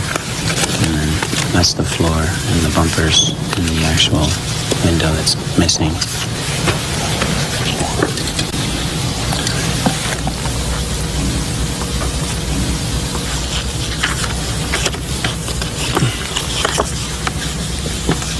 You did not see how this happened. One of the party, having been removed from the unit by security of the club, as he exited, was the gentleman who was kicking at the door to try to stop his removal from the unit. When he did exit the bus, he walked to the rear of the bus and jumped up and down on the bumper. Person, the person who tried to keep the door open? Yes, ma'am. And was that a member of her party? Correct. All right, Miss Yates. Ball is in your court. I'll hear you. Quickly. About what? What do you mean about what? You better stop drinking. You can't lose any cells. You're the defendant in a case. Well, I didn't cause any of those damages. Yeah, you didn't. I mean, I don't know whether you did or whether you didn't, but somebody in your party did. Multiple people in your party did. There are bloodstains there. The place is a mess. You're responsible for that. And this gentleman says that somebody from your party was responsible for the exterior damage to the bus as well. You have any defense? The fight took place off of the bus. It didn't take place on the bus. And I don't think that they caused the outside damages. Can I have an estimate of the damages, please? Yes. Your Honor, can I add something?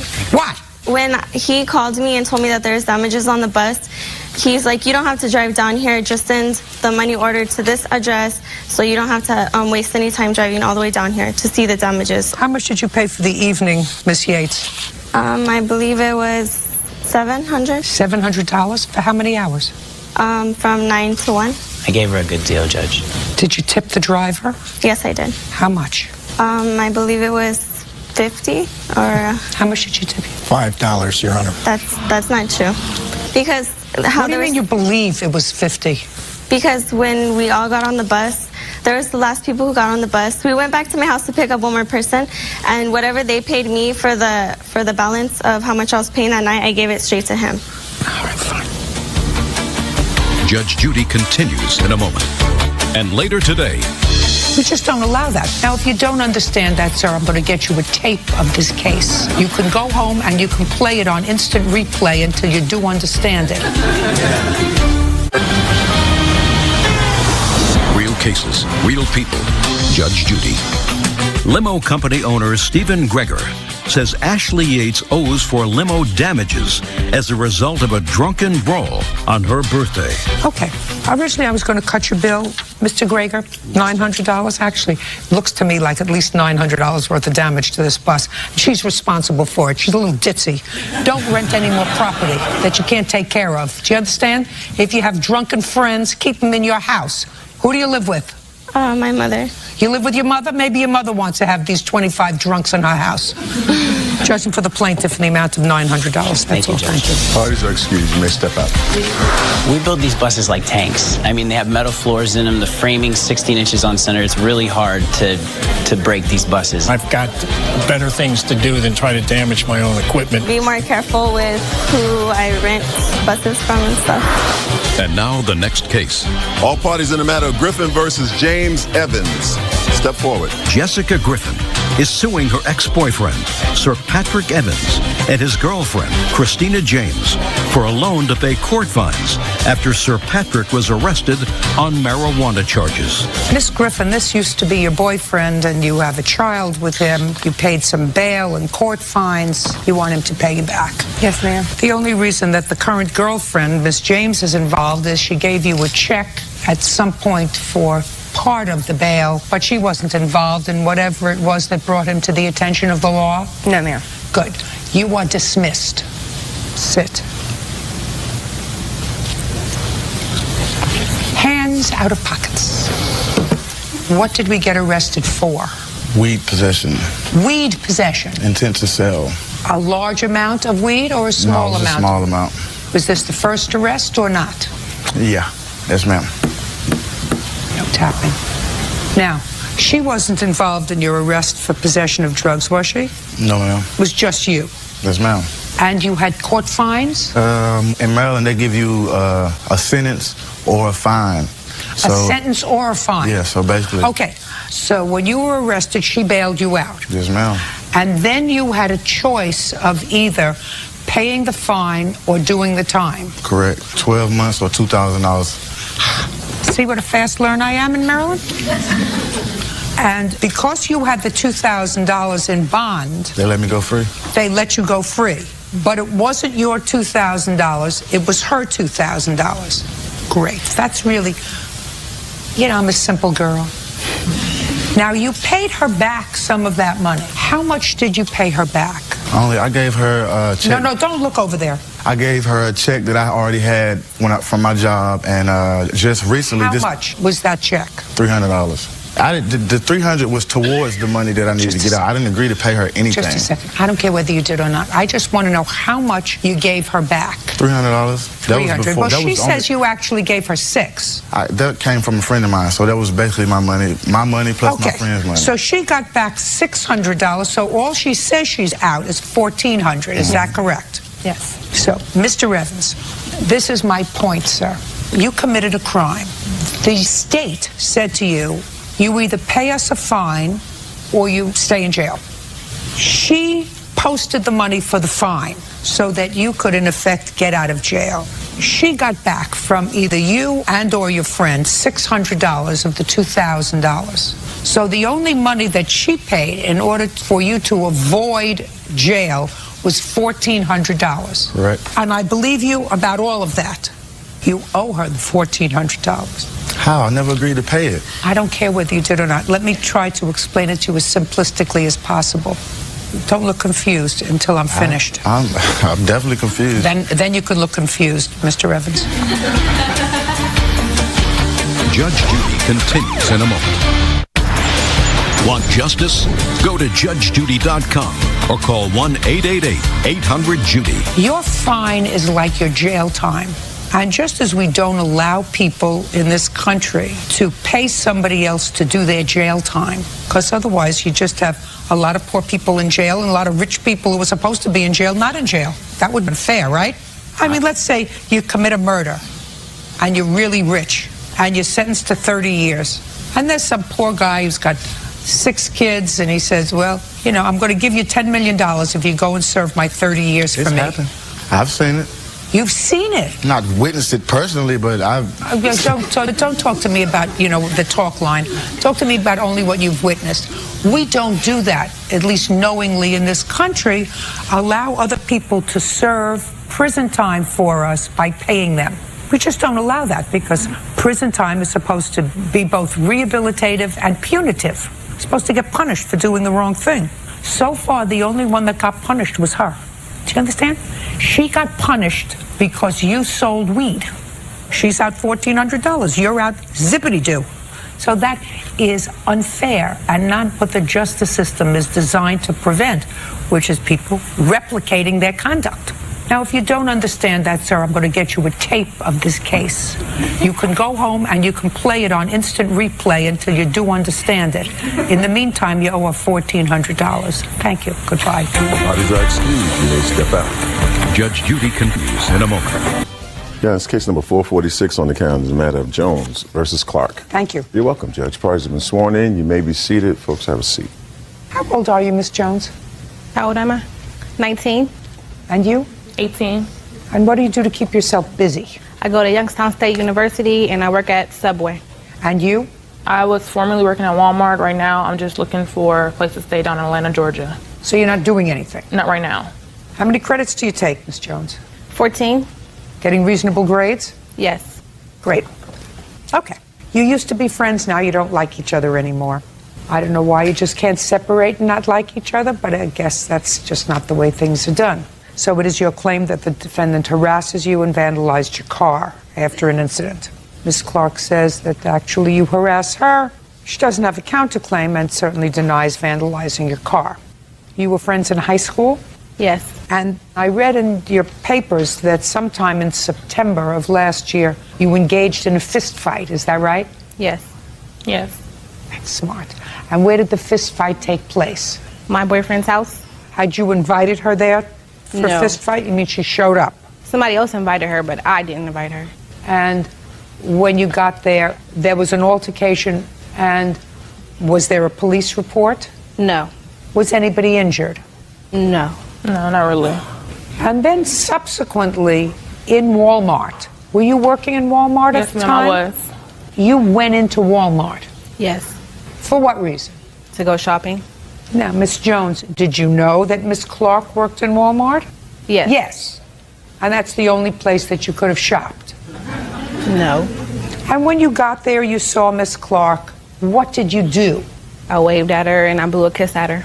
You waved at her how? And blew a kiss at her? Yes. How? And then your friend said something to her? Yes. What did your friend say to her? She asked her about what did the defendant say on Facebook about her. So it was something negative? Right. And your wave and your kiss was also negative? No. Baloney. Because after you had a fight, you hadn't made up after the fight, right? Right. So it was a nasty blow-off kiss and wave.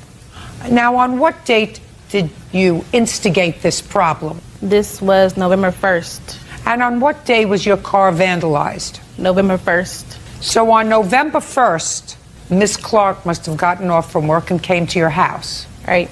Had she contacted you first? Yes. Let me hear about it. Around maybe 10, she called me back to back to back, and 10 p.m. Around 10, yes. What time had you gotten off from work? 10:30.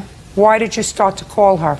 Because she had came to my job and asked me when I was getting off. I let her know. She said she would be in the parking lot waiting for me, and I figured I'm not going to back down from this challenge. I'm not going to let her bully me anymore. Well, you had already had one fight with her in September. Yes, but being that she keeps harassing me, we decided it wasn't going to be around 3. She lost her contact, let it go. She took it further. She wants to wave to me, blow kisses, say she's going to meet me in my parking lot at work, which I can't say anything because I don't want to get fired. I don't want my employees to be, what is this mess? Go ahead. That is definitely not true.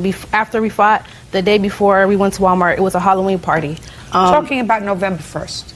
Let's get to November 1st. After she called me back to back to back, just kept calling me, maybe around 11. She called me again, I answered. I heard somebody in the background say, she's not gonna come outside, she's not gonna come outside. So I said, she might be at my house. So I went downstairs, my father followed me, he heard her screaming my name saying, come outside, Alexis, come outside. I looked out the window, I seen her with a weapon in her hand. I don't know if it was a bat or a belt, she had a weapon, it was dark. I came outside, it was saying, get off my property. My parents came outside, pushed me in the house because they didn't want us to get into another fist fight. My parents proceeded to talk to her and her friends. She had other girls with her. Who talked to her? My mother and my father had a conversation with her while I was in the house. Could you step up, please? Your last name is? Jones.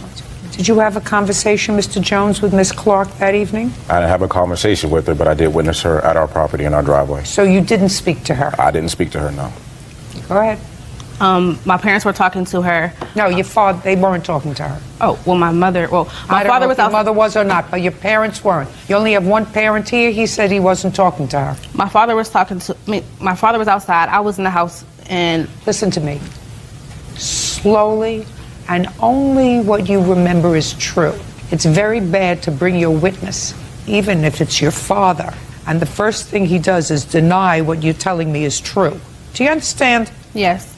Perfect. Keep going. My parents came back in the house, and I saw Shakila and her friends walking down the driveway to leave. As they were walking down the driveway, I was looking out the window. Her other friends that were with her went into the car. She was still outside of the car.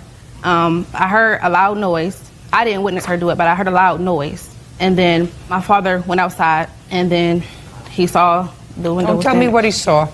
And Mr. Jones, November 1st, you bring your daughter back into the house. Yes. And then what happened?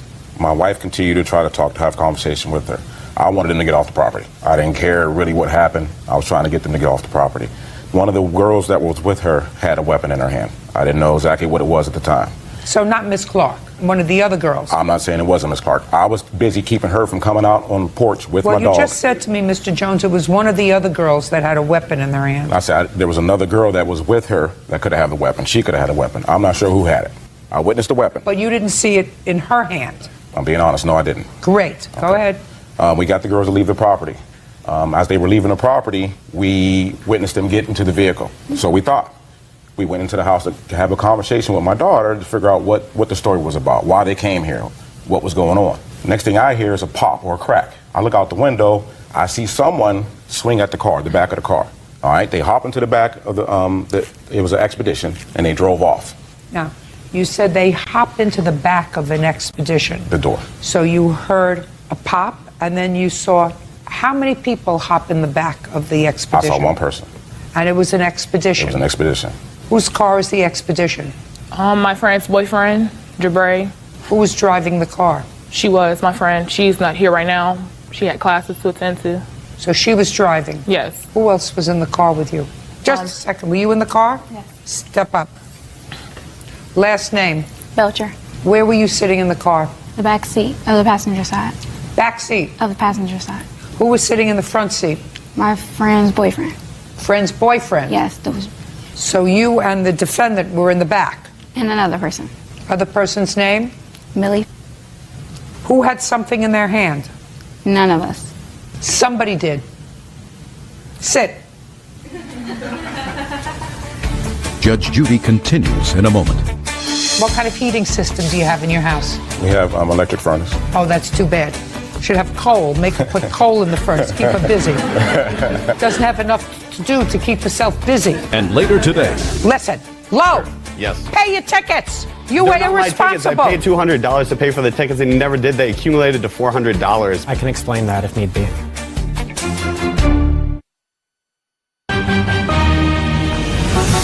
Real cases, real people. Judge Judy.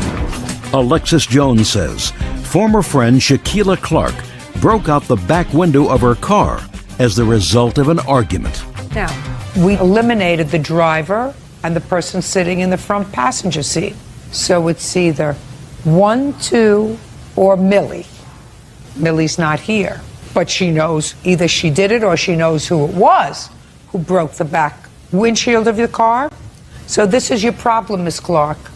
Either you or this young lady or Millie busted the window of whose car? Mine. Her car. I actually don't care if it was you or not, because it was you, or you know who it was. Do you understand? I understand. Perfect. So if you didn't do it, you could sue the person who did it, because you're going to pay for it.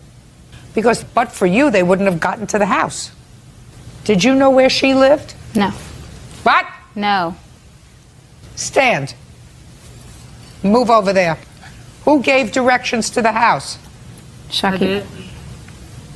Go. Life is so easy. Sit down.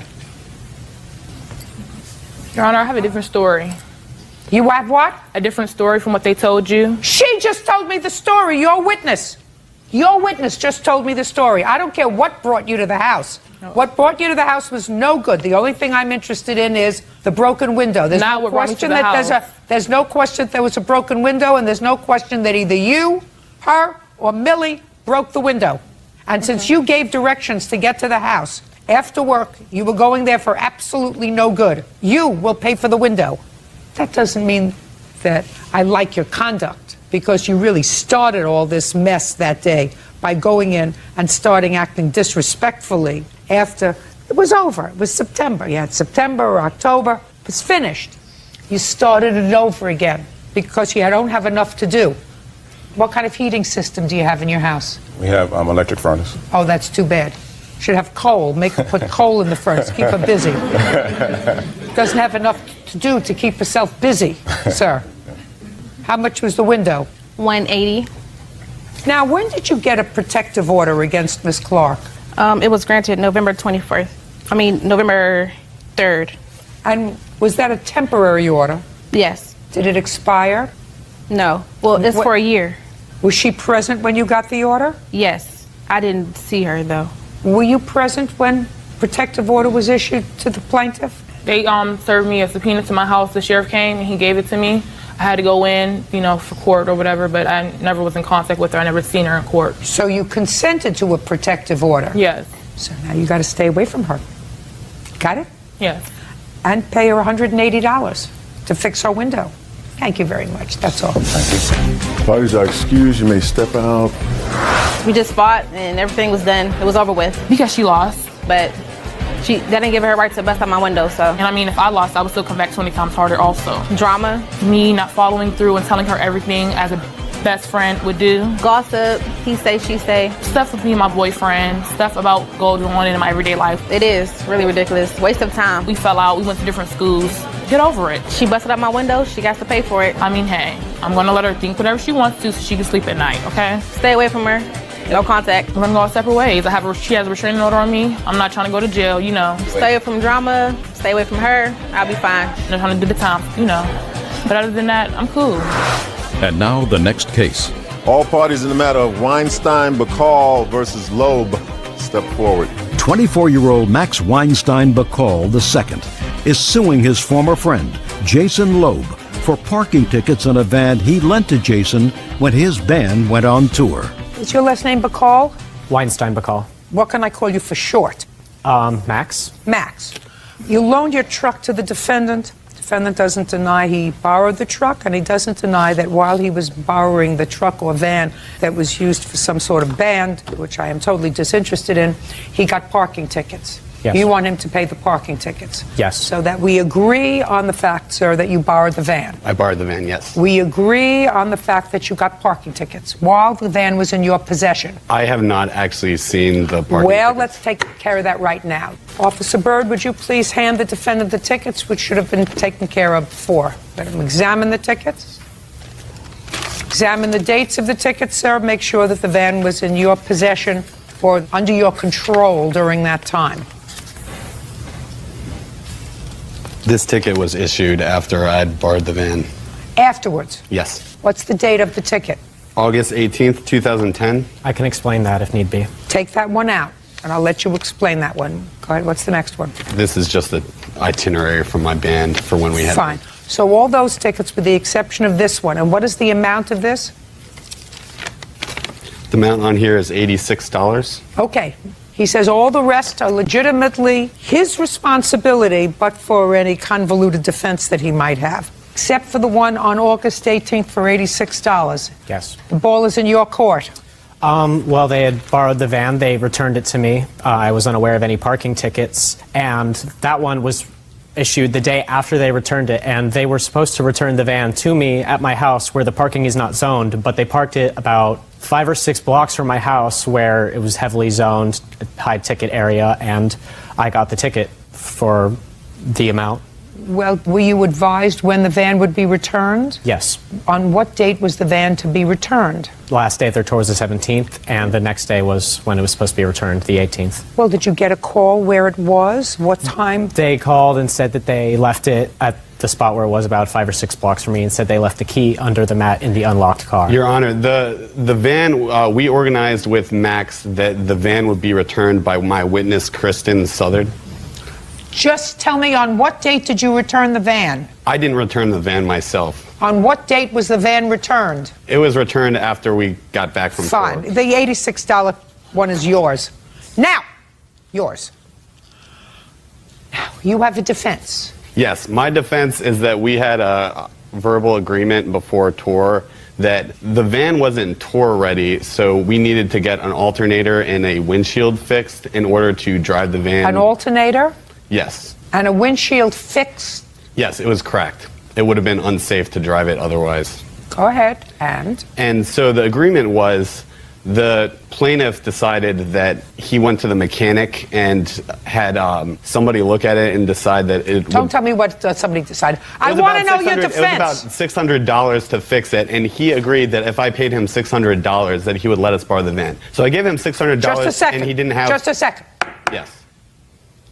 So, in effect, he rented the van to you for $600. Yes, basically. Just a second. In effect, he rented it to you for $600. Except How he didn't long fix did you? the windshield. Just a second. Sure. How long did you have the van? Roughly 13 or 14 days. And how much would it have cost you to get a van of that size to go on your tour? How much? More than that.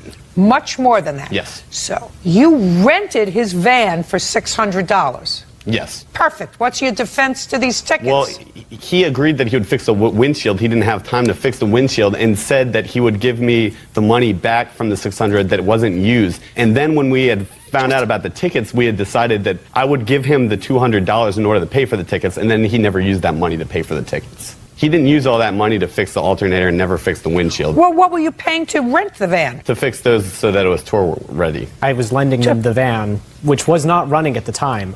I needed the money to get it running to lend them. Listen, Low. Yes. Pay your tickets. You were They're not my tickets. irresponsible. I paid $200. There are... No, you I didn't. gave him $200 to pay for the tickets, and he never did. They accumulated to $400 months later. That's I was not never my given fault. any tickets. I only found out I about just the tickets. asked you a question. I said you rented his van for $600. How much money in total did you give him in total? All together. How much money did you give him? $600. That's what you rented. I have the PayPal right here. That's what you rented the van for, $600. And if you would rented another van, you would have rented another van for much more. Yes, but than we the had a verbal $600. agreement that he would fix everything. Listen, how much were your tickets? $440 total. $440. Yeah, but that's months Judgment later for the after plaintiff. all- Thank you very much. That's all. Pardon your excuse. You may step out. Yeah, that's case number 484 on the calendar in the matter of Lagasso, Brown versus Humphreys.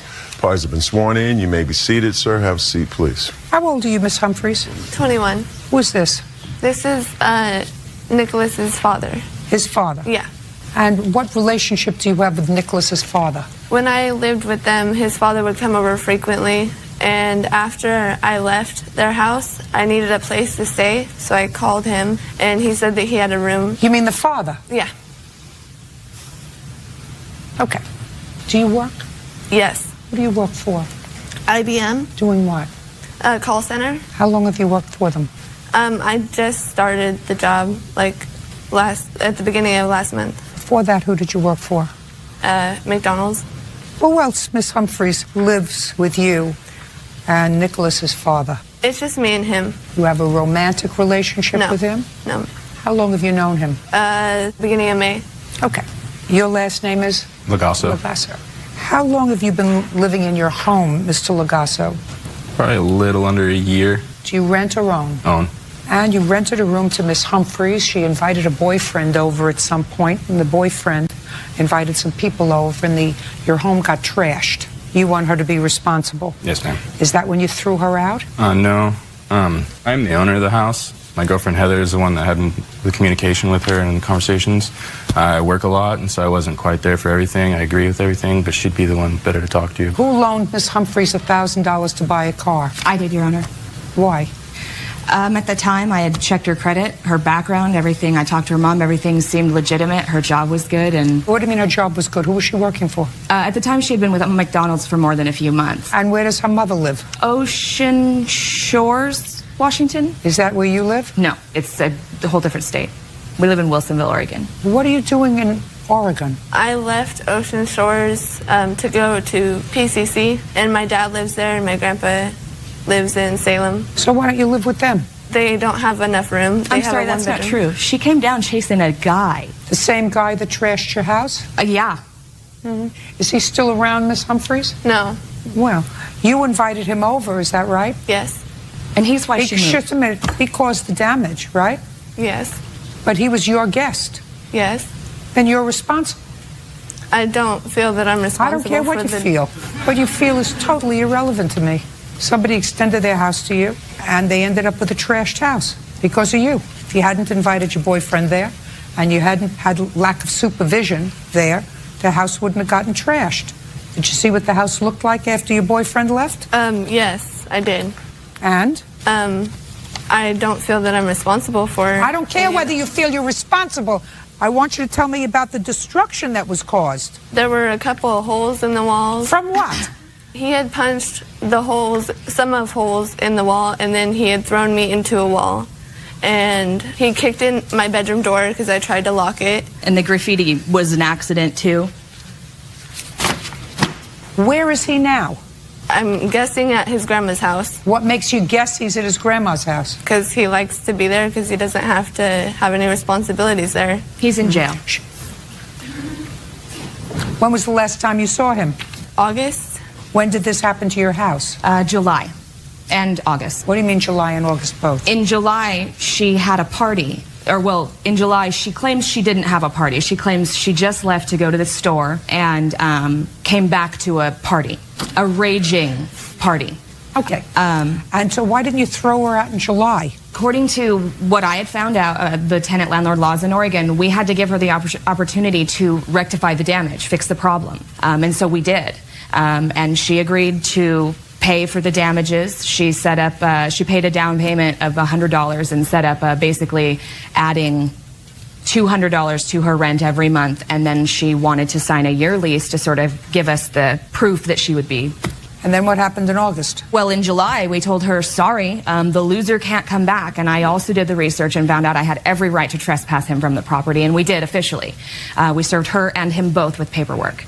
I told him not to come back. Very smart for you to invite her into your house. 3 A's you get for that, for judgment. Yeah, go ahead. We told her, he can't come back. She seemed to really respond to that. Oh, I don't want him in my life. Not even 3 weeks later, we both came home from work on the first week of August. Everything was gone from her room. She had posters up on the wall that, when we pulled down, revealed more damage, carpet. I'd like to see the damage. Yes, ma'am. What prompted you to invite her into your house? Stand over there. Go ahead. Your Honor, I just want this issue dealt with. What prompted you to invite Miss Humphreys to live in your house? Because she offered to pay me rent, and I wanted her out of there. Keep going. I want her out of their lives so there's no more turmoil between the two of them. There's no more turmoil. Why would there be turmoil with them? She still feels a little anguish against them. She feels what? She feels angry against them for coming after her for the money that her friend made. I'm asking you why this is a stranger to you, unless you got friendlier when she was living there that I don't know about. No, ma'am. There are a lot of people out there, if you wanted to rent a room. Why would you rent a room with somebody that trashed your son's home and that left owing him $1,000? Why would you want to do that? I felt she needed a place to stay. I felt sorry for her. Been there. Sit. She's really good at that. See, like, I'm innocent. No, listen to me. Feel sorry for me. Listen to me. She could say, feel sorry for me. How old are you? 46. 46. Pushing 50. 46 I pushing can't 50 argue. doesn't feel sorry for this. Judge Judy continues in a moment. You don't look healthy. 21-year-old girls are supposed to look the best of their whole life. You can either grow old and make yourself the hero of your own story, or you can be washed out when you're 30 and look like a piece of garbage. And later today, My good friend Alan Alda wrote a book about that. His parents thought they were doing him a favor when they had his dog stuffed. It scared the hell out of him for most of his childhood. I'm telling you, I'm not so sure it's a great idea. real cases, real people. Judge Judy. Nicholas Lagasso and Heather Brown claim former tenant Samantha Humphreys owes for an unpaid loan and for damage to the home caused by her ex-boyfriend. All right. Nice. As you can see, those aren't just punching holes in the walls. No. What's he in jail for? Is not an answer. She doesn't know. I really don't know. I haven't talked to him since August. We just looked up the jail roster before we left, and he was on it. Well, what would make you think he was at his grandma's house? Because that's where he loves to be. Well, you caused the problem. You invited the guest. The guest was uncontrolled, and you invited him not once, you invited him twice. Did you have him arrested for domestic violence? No, ma'am. Well, he punched you. He threw you into a wall. You don't understand that? I didn't press charges. You should go home. You're not ready to be out. Lots of things look like they happened to you, but you're not ready to be out. Can you go home? At this time, I could, but I like the city better. There's more opportunities out there. I don't think that's... And I have a good job at IBM, $10 an hour. I don't want to lose that job. Her mom disagrees with that. You've made, at a young age, some very bad choices, Miss Humphreys. You don't look healthy. 21-year-old girls are supposed to look the best of their whole life. You look like you're struggling. I don't know what's going on in your life, but you can either grow old and make yourself the hero of your own story, or you can be washed out when you're 30 and look like a piece of garbage. You keep making bad choices, long-term bad choices. So you think twice about whether or not you go home and get healthy before you do anything else. Now, you have an estimate for fixing up the house? Yes, ma'am. Total damage is $22.49. Do you still have the car that you purchased with the down payment from them? No, it got repossessed. How much did you spend on a car? I can't really remember. Somewhere around 13. She didn't pay attention. I went on Craigslist. Go home. Okay. Them $2,249 for the repairs to their house, another $1,000 that this young lady loaned you for the car. It's $3,249. Judgment for the plaintiff. That's all. Thank you, Your Honor. Parties are excused. You may step out. I don't think that she should have awarded them that money. Glad to see it settled. I just want to go home and, fix my house. He was the one that put the holes in the wall, the damages, so I don't feel that they should have gotten that money. The damages were outrageous. It wasn't my fault that he had put the holes in the wall. I'm a young guy too, and I don't, I treat my stuff and other people's stuff with respect. I don't see how anybody could do that. I told his friends to get out because they were drinking in the house, and he got mad at me and just went off. She may be the kind of girl that is influenced by men and influenced enough to let him beat her. A friendship that I had lost because my boyfriend did all these damages. Same thing, the friendship. I mean, she's a sweet girl. She just needs a little guidance. And now the next case. All parties in the matter of Murphy versus Gray. Step forward. Pam Murphy is suing taxidermist Danny Gray for the return of money she paid to have her late Pomeranian stuffed. Pam says Danny never completed the job. Miss Murphy, you had a pet that you were very attached to. What kind of a dog was it? A Pomeranian. And it was a female. When she was ill, sort of towards the end of her life, you had trying to make arrangements for her to, I don't know what the taxidermist does, what you call it. I was going to have her stuffed. Stuffed. And you contacted Mr. Gray. You paid him in advance $300 for his services. When your dog passed away, Mr. Gray took possession of the dog and You want your money back because he did not perform the services that he was supposed to. And in addition, you want some money for pain and suffering because you say that you can't have her stuffed anymore because of the way she was kept. Yes, Your Honor. What did you do with her, ultimately? Right now, she's in my freezer. I'm going to have her cremated, and I've got to get an urn and all that. I haven't done that yet. Yeah. And when do you plan on doing that? When I get back. You should do that. I kept her because the reason being is because I knew that I was going to take him to court. I had another taxidermist come to my home and evaluate her present condition, of which I have for you, just so we know where we started and where we are today. Do you have your own, Miss Murphy? Do you have your own home?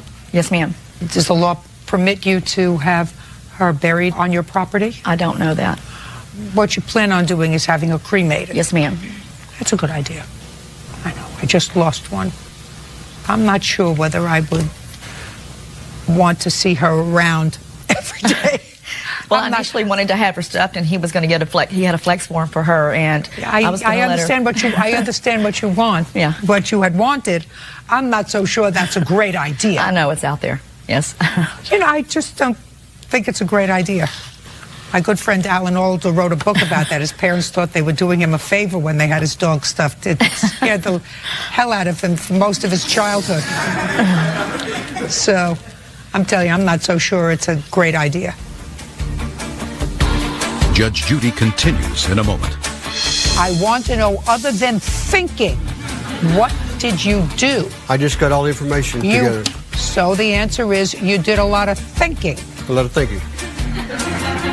Danny Gray cheated her out of the money she'd paid to have her Pomeranian stuffed.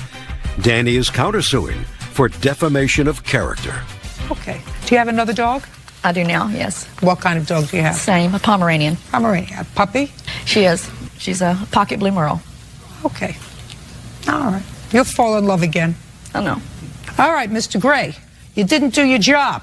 I need a little more time on her request. It was a very unusual request. All right. Well, did you tell her she was a very unusual request when you took her $300? Well, at that time, she didn't have everything in detail. That's not what I'm asking you, sir. Did you tell her when you took her $300 that it was a very unusual request? Yes, I did. Did he tell you it was unusual? No, he did not. No, because Mr. Gray, even according to your answer, sir, you said, I had a lot of other things going on at that time in my life. Stressors. You were taking care of an ailing mother, you were moving your business, you were doing lots of other stuff, right? Yes, ma'am. Yeah. You have a certain amount of sympathy for that from one human being to another, but that doesn't mean that Miss Murphy's not entitled to her money back. You didn't do any work for it. Yes, I did. Here's a drawing. I had to sketch it out in order to make an animal move. Other than the sketch, what did you do?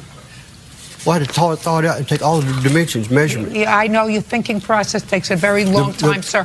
The actual mounting process, you do? The mounting process was not going to take place until I got the form constructed. Just a second.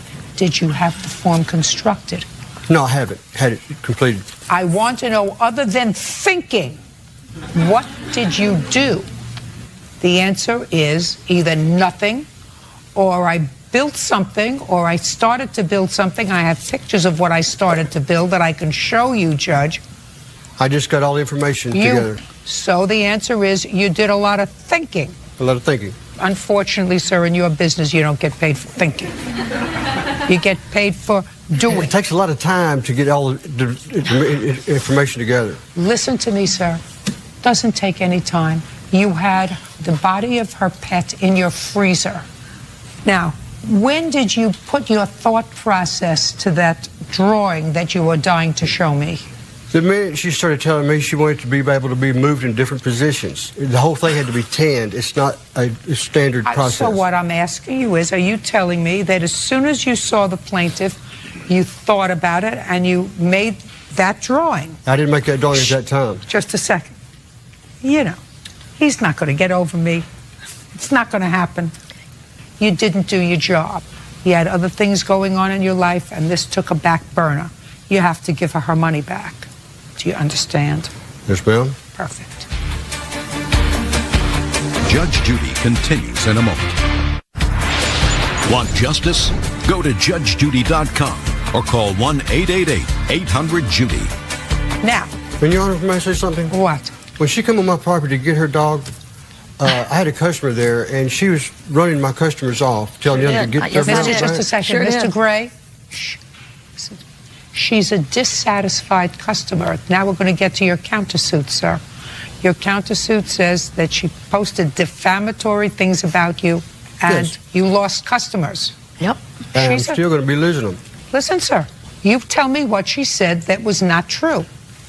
Me ripping people off. I have never ripped a person off. Just listen to me. Not one. Listen to me. Did she ask you for her money back? Yes, she did. Just listen.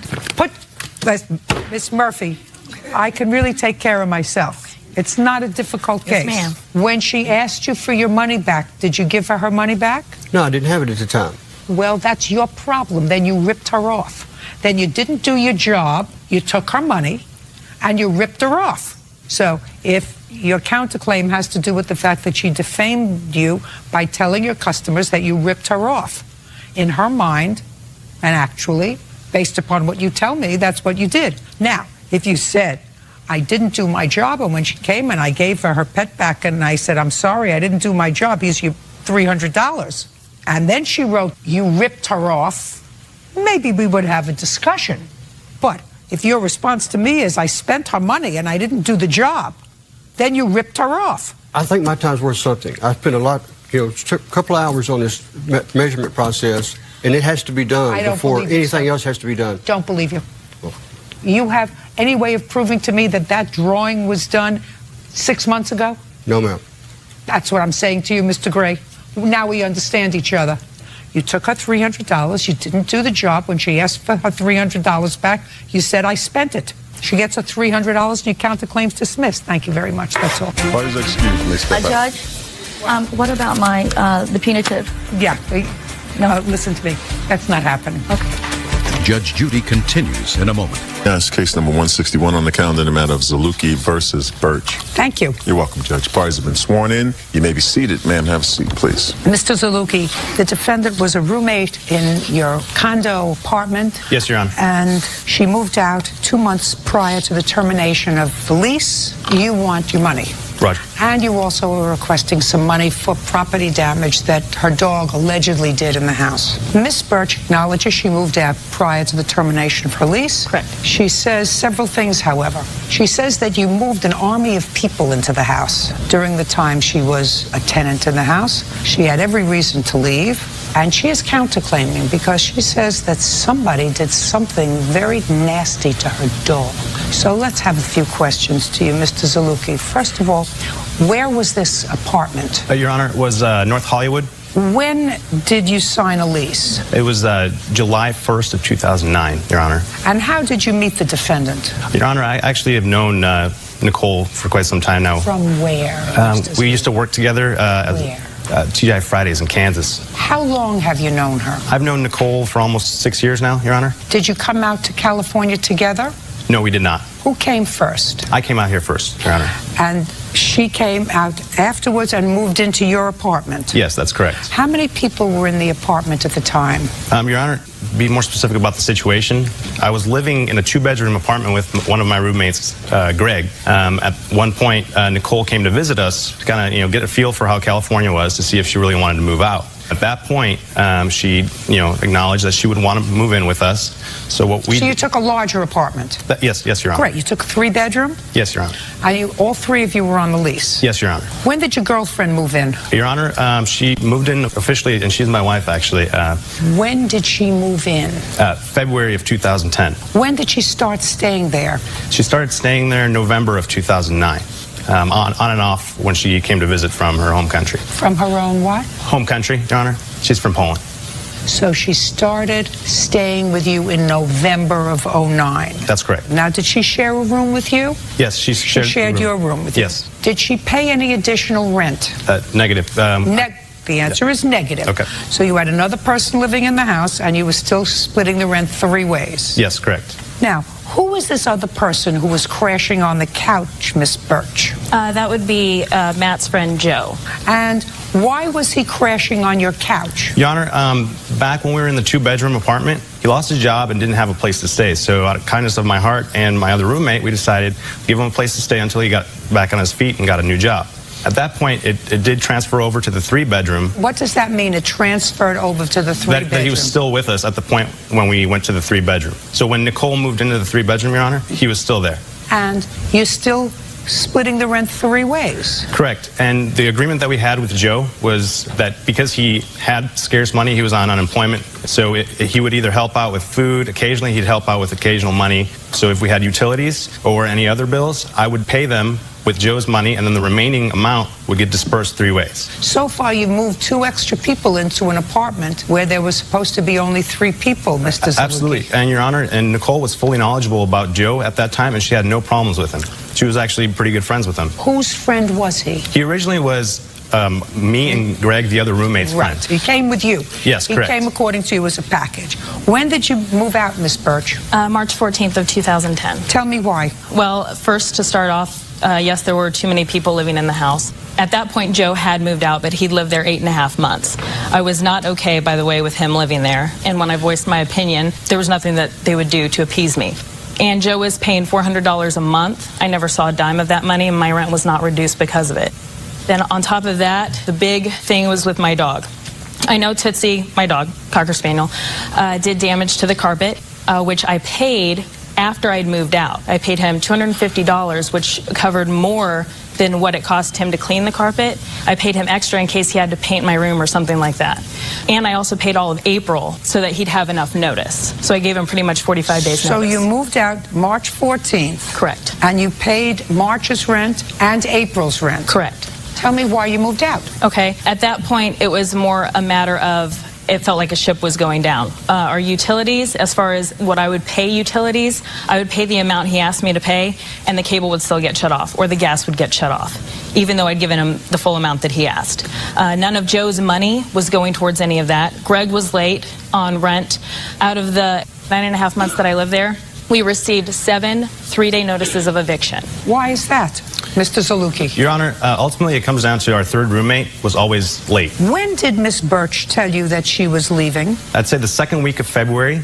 Nicole came to me saying that she was unhappy with the living situation. What was she unhappy with? She was unhappy about the fact that Greg was always late on rent, and we always kept getting a 3-day notice. Right. And she was nervous about that. So Miss Birch came to you and said, I'm unhappy with you and your friend Greg. Yes, correct. And a whole bunch of other things, because by that time your girlfriend is now living with you full time and not paying any rent. Yes, Your Honor. And Joe is at this point just leaving.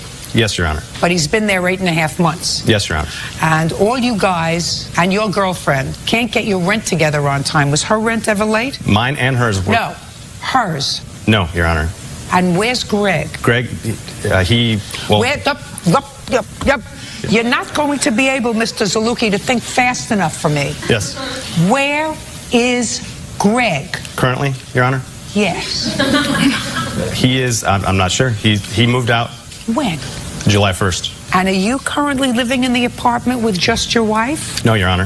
Who lives there? No one, Your Honor. I gave up the apartment, fixed everything, cleaned up, and returned it to the when landlord. you moved out of the apartment, how many people were living there? It was just me, Your Honor, my wife, and Greg. That's 3 people. Yes, Your Honor. 3 people to share the rent. 2 people, Your Honor. No, 3. Okay. At your choice. Yes, Your Honor. She moved into an apartment, sir, with 3 people. Yes, Your Honor. 3 people on the lease.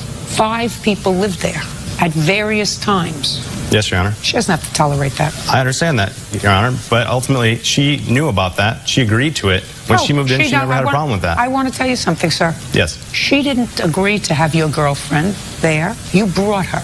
I want to ask if you had a powwow and said, I would like my girlfriend to come and live with us.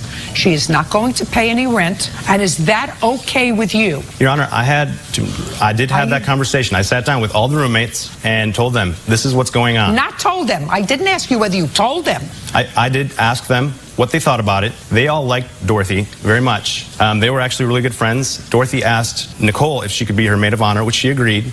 So there was no problems whatsoever within the household. Well, there must have been a problem, sir. You told me that she came to you in February and told you she wanted to leave. Judge Judy continues in a moment. You and your friend, the moron who maybe slept on the couch or somebody else, ever give her dog alcohol? Negative, Your Honor. And later today, Listen to me carefully, Miss Cornelius. You lied to me. I didn't lie to you. Yes, you did. You lied to me in your complaint. No, I didn't. Yes, you did. You may say no. I'm going to have the last word. I'm telling you that you did. former roommate Nicole Birch broke their lease. Nicole says she had every right to do so. She is countersuing, claiming someone in the apartment fed alcohol to her dog. Now, she didn't want to leave because of anything other than there were a whole bunch of financially irresponsible people. Yes, absolutely. You had Joe sacking out on the couch because he wasn't working. You had your girlfriend coming over from Europe. She wasn't working. You had your friend Gregory, who was living with you and not paying his rent on time. Yes. And you had her, who was getting a 3-day eviction notice every month. And, Your Honor, I took that burden upon myself, and I took care of it. She never paid any extra out of pocket. I took care of it. We were never evicted. You don't have to be evicted, sir. It goes down on your credit. You're late on a car payment, you're late on your rent. All that stuff accumulates, sir. Yes, Your Honor. You lived there with 3 people the last 2 months of your lease. Yes. You, Greg, and your fiancé/wife. Yes, Your Honor. Pay your own rent. I agree, Your Honor. And I did Good. pay my own rent. Perfect. Pay your own rent. Yes. For the apartment. For the apartment? She's not paying anymore. Your Honor, we had an agreement. Mr. Zaluki, pay careful attention to me. Yes. She's not paying anymore. Now we're going to get to the dog damage. Did she give you $250 to clean the carpet? No, Your Honor. Okay. Can I see proof that you gave him $250 for any damage that your dog did to the carpet? It shows that I transferred it to his account after I moved out. See it. By the way, Mr. Zaluki, did she pay April's rent? Your Honor, she did not pay full April's rent. That requires a yes or a no. No, Your Honor. You have proof that you paid April's Yes, rent? ma'am. I'd like to see it, please. How much was her rent? $833, Your Honor. She paid it on April 2nd. And she paid you $250 on May 7th to clean the carpet. Now I'm going to get to your counterclaim. Did you and your friend, the moron who maybe slept on the couch or somebody else, ever give her dog alcohol? Negative, Your Honor. Do you have a dog? I do have a dog, Your Honor. What kind of a dog do you It's a have? Corgi Terrier. Is there only one dog in the house? At the time when we were living with Nicole, yes. When Dorothy moved in February, there was another dog. Was there a pet deposit that you had to put down with your landlord? Yes. For whose dog? No. When you signed the lease, who had a dog? When we signed the lease, Nicole had a dog. And you put down a pet deposit? Yes. How much? $250. So is what you're telling me that pet deposit was still on the books when your girlfriend moved in with her dog? Yes, correct. You got a lot of nerve. Your Honor, at that point... I'm not listening. That's a statement, sir, which Understood. did not require an answer. Okay. Now, your counterclaim says that your dog got sick. You took the dog to the vet. The vet report is going to indicate that somebody fed the dog some sort of alcohol. Or, yeah, poison. That's what. I'd like to see it. It's just all I have was the receipt. Well, that's not good enough for me. Okay. Because anything else that you have to tell me is hearsay. It does show that they gave her Toxaban, though, the charcoal. If you had a medical report, I would read it. Okay. But you don't have a medical report, so I can't just look at that and then you tell me that the dog was sick and somebody told you that the dog had been fed some sort of a toxic material. Mr. Zaluki, I hope you're happy with your wife. She doesn't owe you any money. Your Honor. Case is dismissed. Your Honor. That's all. Please excuse me, step out. I'm the type of person that if there's 10 people living there, that's fine. You know, I paid money to be a friend and help the situation out. But I'm not paying a third of the rent if 10 people are living there. So people actually have a home, and I think everything fell apart around September. That's when we had our first 3-day notice of eviction. other people are, can't live up to their responsibilities. And that was the first huge red flag, and everything just kind of unraveled after that. And now the next case. All parties in the matter of Cornelius versus Turner. Step forward. 22-year-old Michelle Cornelius is suing her former roommate, 22-year-old Brittany Turner, for unpaid rent and for damaging her TV. Miss Cornelius, how old are you? I'm 22. What kind of work do you do? I work for assisted living, doing direct support care, working with the mentally disabled. How long have you been working there? I've been there for a year and a half now. And you, Miss Turner, how old are you? I'm 22. And where do you work? I work at Addis Healthcare. I'm a home care aide. How long have you been there? Since 2008. Miss Cornelius, it is your claim that she owes you for some rent from when she was living with you and a broken television set. Yes. That's from a year ago. Yes. And, I have an aversion towards cases that are a year old. So I read your case very carefully, which is why I asked you these questions.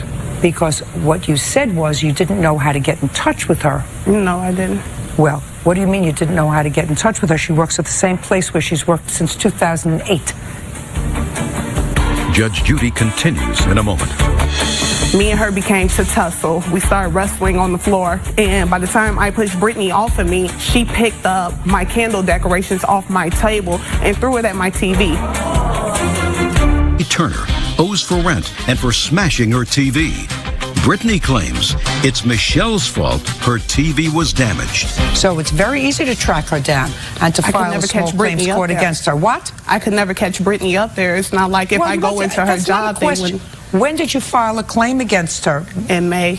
May of what? 2010. May of 2010. So I'm saying you filed the same case against her in May of 2009, and you have her served at a place of business. This just happened May 28th of 2009. Then you filed the complaint in June 2009. But Brittany explained to me that she was going to pay me my money. That's not what you told me here, Ms. Cornelius, in your complaint. You say to me, I was unable to track her down. You didn't say to me, when you swore to this complaint, I kept speaking to her and she kept telling me she was going to pay me. What? I only spoke to Brittany once, then her phone was cut off. Now you got 30 seconds to tell me about your case, because now I'm not believing much of what you're saying to me. Go. Well, I met Brittany. I don't care where you met her. She moved in with you. What months does she owe you rent for? She owes me for April and May. And tell me about the television set. Brittany came in my house one day. She was going out. She went out one day on Thursdays. She came in the house knocking on the door loud and everything because she couldn't get in. She couldn't find her keys or something because she was drunk. I let her in the house. She was coming there noisy, I guess, from partying. She was still hyped up or whatever, and she was loud. I asked her could she quiet down because me and my daughter were asleep. She told me no, I didn't have to be quiet because I pay rent here. I explained to Brittany that she hasn't paid any rent for 2 months, and she was still loud. She ended up pushing up on me, getting in my face, and I asked her to back up. She's still pushing up on me in my face.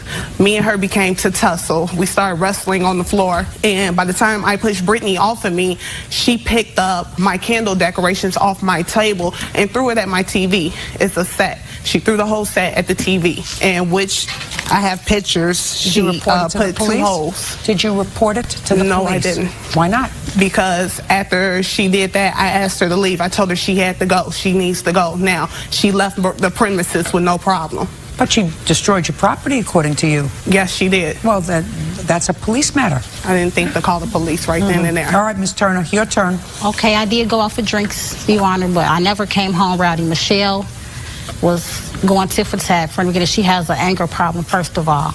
No, I don't. Yes, I agree, we did. Don't interrupt her. We did have a tussle, but after we got through tussling, Michelle picked up her own candle holder, threw it at me, and I ducked that she had her own TV. So I'm not understanding why she's saying I bust her TV open, because to my knowledge, I did. I never was drunk or anything. I had 2 drinks that night. So I'm not understanding. What do you mean you're not understanding? Why she said I bust her TV. Well, she's saying because she says that that's what happened. You say she took a candlestick and threw it at you and it missed you and hit her TV. Exactly. That's what you're saying? Yes. I don't know who's telling the truth and who's not. My witness is here, Kiana Wise. I called her after the TV. I don't care if you called her. She wasn't there. She's not a witness. Okay.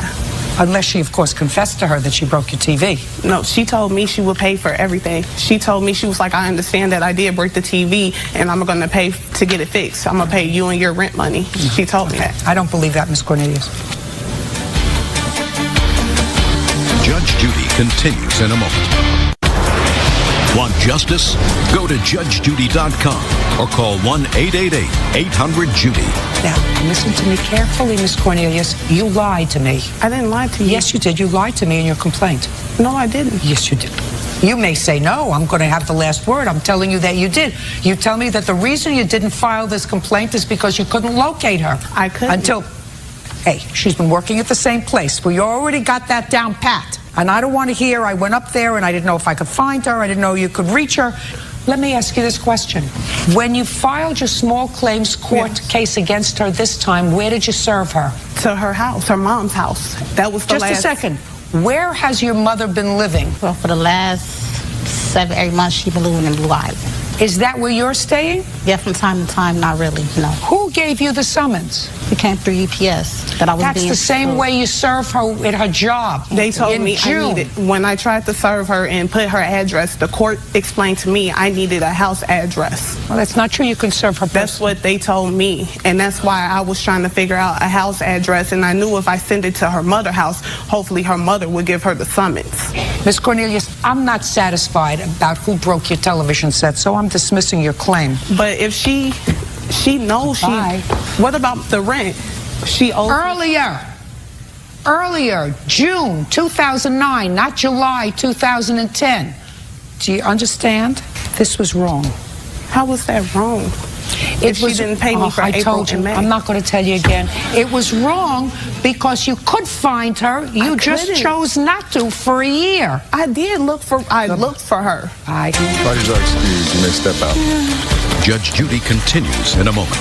Yes, case number 316 on the calendar in the matter of Diaz-Garcia versus Torres-Manjarez. Thank you. You're welcome, Judge. Parties have been sworn in. You may be seated. How old are you, young man? 16. You just get your driver's license? Yeah. Yes. Perfect. And how did you damage Mr. Garcia's car? Well, I don't know if it was damaged already. I don't care what you know. How did you damage Mr. Garcia's car? I opened my door. Explain that to me. Well, I parked in a tight spot. Why? Because I was running late to work. And the only parking spot was very, very small. Yes. What kind of car were you driving? Silverado. Big car. Yeah. Yes. Whose car is it? My car. Mother's car. How long have you been driving it? Since I got my license. Which was when? August 23rd.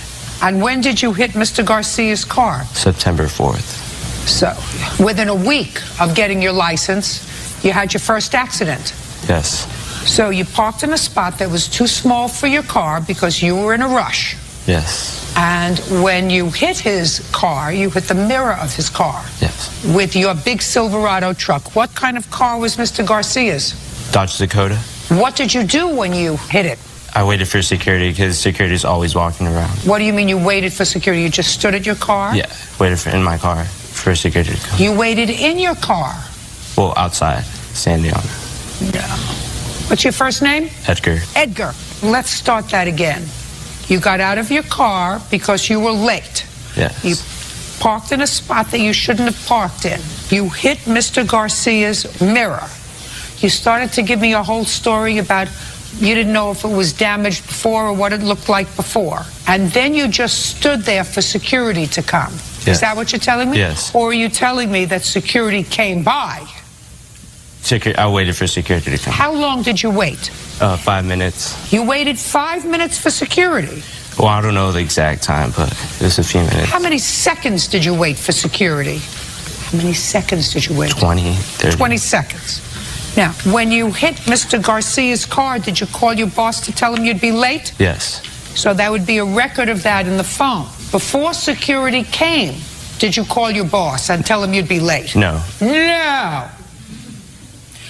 Because you could have called your boss and told them that you were going to be late before security came, right? Yes. Because you knew there'd probably be paperwork. But you didn't. You just stood there and waited for security. Now, you were running late for work. What time were you Do you understand where we're going, madam? Yes, I am. I understand. I knew you would understand. There is nothing more satisfying than grilling a teenager when he's trying to make excuses. Now, where were you exactly when security came upon your car? Where were you standing? Outside. Outside where? Front or back of the car? Side door. No, because that is a very, very narrow space, narrow enough so that you hit his window. So you weren't standing in between unless they came up on you. They came up on me. That's right. Now, Edgar, anything else you want to tell me? Supervisor of security was standing waiting for me because I'm not supposed to be by myself because I'm underage outside of the casino. What does that mean? You're not supposed to be by yourself, you're underage? Because it's at a casino. Yes? What do you do there, Edgar? I work at the Fun Center as a party attendant. What time were you due at work that day? 4. And what time was it when you hit Mr. Garcia's car? Right before 4. How much before 4? Like 2 minutes, probably like 3:58.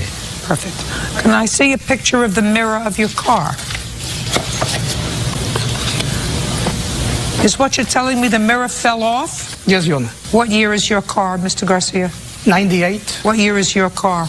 2007. Do you want to tell me why you think your son is not responsible and therefore you're responsible for replacing this mirror? I am insured, and Mr. Diaz wanted cash from the beginning and brought me a falsified receipt. Just a second. If you have insurance... Yes. Just a second. Do you have a deductible on your insurance? Yes, I do. How much? $500. And how much did he want to fix the mirror? $306. So then why would you go through your insurance? Because my car's not damaged. I wasn't going to pay the deductible. Just a second. Your car had no damage at all? No, my car's not damaged at all. Now, if you report that your 16-year-old son, who had a license for 4 days, had his first accident, how much do you think your insurance would go up? A lot. Probably. So why wouldn't you want to take care of this bill for $300 without going through your insurance? Because at the moment that it happened, I was in ICU with my husband. Just a second. And I wasn't So is what you're telling me it was not a good time? No. The accident happened, and I texted Mr. Diaz, which I have the report from my company. I was in ICU at the moment. I couldn't take the call. Listen to me. This is not a drama. I asked you a question. If I had a 16-year-old son who had his first accident 5 days after he got his license, there was no question that the damage he caused was his fault because he parked in a very tight spot, he wasn't careful opening his door, he hit somebody else's car. You are absolutely liable. The damage was small, and it could have been handled for a small amount of money, whereas if you reported it to your insurance companies, your premium would have gone up over the next, 5 years, 7 years, however much it was. I guarantee you far more than $300. Judge Judy continues in a moment. His insurance company conducted an investigation and determined that the accident was your fault, and therefore his insurance company was not going to pay. No.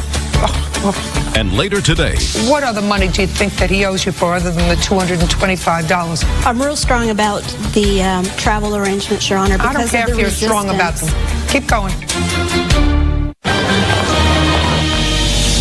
real cases, real people. Judge Judy. Jose Diaz Garcia says co-worker 16-year-old Edgar Manjarres sideswiped his side view mirror. Edgar and his mother, Daniela Torres, are countersuing for harassment and threats. Now, I understand that you were in ICU with your husband. That has nothing to do with this accident. No, but I am insured, and I offered to pay, but he brought me a Dodge printout with the amount, which is correct, because that's what my mechanic told me, but under it he wrote more money. I'm not going to give him more than what it is. Just a second. If you were going through your insurance company, you told me you were going to go through your I was going to go through my, he offered, which is a minor. I wasn't around when it happened. He texted me and said, I got into an accident, and I go, okay, fine, I'll fix it when I come back. By then, he had offered money to Mr. Diaz. Not offered. They came into a mutual agreement. He can't come to an agreement with a 16-year-old. Well, because he's a minor. So when I came back, I said, no, we are insured. I've been paying insurance for 23 years. Fine, so you wanted to go through your insurance. Yes, but then he kept on texting me, and I said, I can't answer your phone calls right now. I'll call you when I get back. And he put a claim with this insurance company, which he did but it got declined because he didn't want to give them my info. He didn't want to go through my insurance. He didn't want to go through your insurance? No, I have farmers. That's not true. Why would he not want to go through your insurance? It is declined. I just want to see what letter she has, please. They conducted an investigation and determined that the accident was your fault, and therefore his insurance company was not going to pay. No. No, yes, that's what happened. I'm not saying that's not what happened. That's what this letter says. Yes, and when I offered him my insurance, when that came along to my house, he said he wanted cash and brought me the receipt. Fine. You have to pay him for his car. How much is it to replace the window? The total right now is $549. I want to see what you have to replace this mechanism, yes, right and then the defendant is going to show me what She says she can have it fixed for the same thing. Yeah, Let me this is see. the original receipt, Your Honor. Let me see what you have. You have something different? Yes, well, I have the one he gave me, which I I'd called like to Dodge, see it. and they said they didn't write that, but I went to the original Dodge twice. Hers. His. Right, 306.73. Okay, so you have to pay for the mirror. No question. You understand that? Your accident, you pay for it. And mother lets you drive a big car and you act irresponsibly when you're 16 years old. Your mother has to pay for it. And I don't care if you get the money back from your insurance company or not. It's your insurance company. He's not going to go through his insurance, so his insurance goes up. You take care of it yourself. Now I'm going to hear your counterclaim very, very fast. Okay, my counterclaim is that my son's 16. Mr. Diaz harassed him at work. How did he harass you at work? Well, I was walking to go to work, and... When? It was a few weeks after. Few weeks? Or the week after. Like the next week, next Saturday. You have a difficulty with time. A week? 2 weeks? What is it? Like a week after, the next Saturday. Go ahead. And then I was walking, and he saw me and cornered me and said that I need to handle this man-to-man and not to be which means... Go ahead. And I told him I can't talk to you, handle this with my mom. She told me she will handle this. And he still kept going, and I told him I can't do this, and I just walked away to go to work. And? And that was it. I just went to work. And what else? He would still come to the fun center and ask for money and start. When? Well, so far we're talking about a week later when your mother said, I can't handle this now. So now nobody's handling it, and it's a week later. When else did he harass you? It was probably the next day, Sunday. No. Let me explain something. If he doesn't remember the date, it couldn't have made much of an impression on him, madam. Do you understand? Judge Judy continues in a moment. And later today... If your daughter had taken the car, and if she had made the vast majority of her car payments, but was late a couple of times, you would not have repossessed the car, right? No, I would have. No. I would have taken the car back. I don't think you would have. Real cases, real people. Judge Judy. Jose Diaz Garcia says co-worker, 16-year-old Edgar Manjarres, sideswiped his side view mirror. Edgar and his mother, Daniela Torres, are countersuing for harassment and threats. Now, you have to pay Mr. Garcia for his mirror. Mr. Garcia could have been more understanding if you were having difficulties at home with a husband who was ill. However, he's not a member of your family, so if he chooses not to be more understanding, I can't legally fault him. It's your son's responsibility. He did the wrong thing. I have a feeling he wasn't standing around waiting for security. I have a feeling that security came upon him. That's what I think. I think this baloney of him standing around waiting for somebody to come is just that, a lot of baloney, because he didn't call his boss right away and say, I'm going to be late. I'm waiting here for security. He didn't call his boss until security came upon him and got him. That's what he just told me. So I can understand Mr. Garcia's frustration. Should he have approached a 16-year-old? Probably not. But since your son couldn't even remember whether it was a week later or 2 weeks later, it clearly didn't make that much of an impression on him. You owe Mr. Garcia $306.73. Your counterclaim's dismissed. That's all. Parties are excused. You may step out.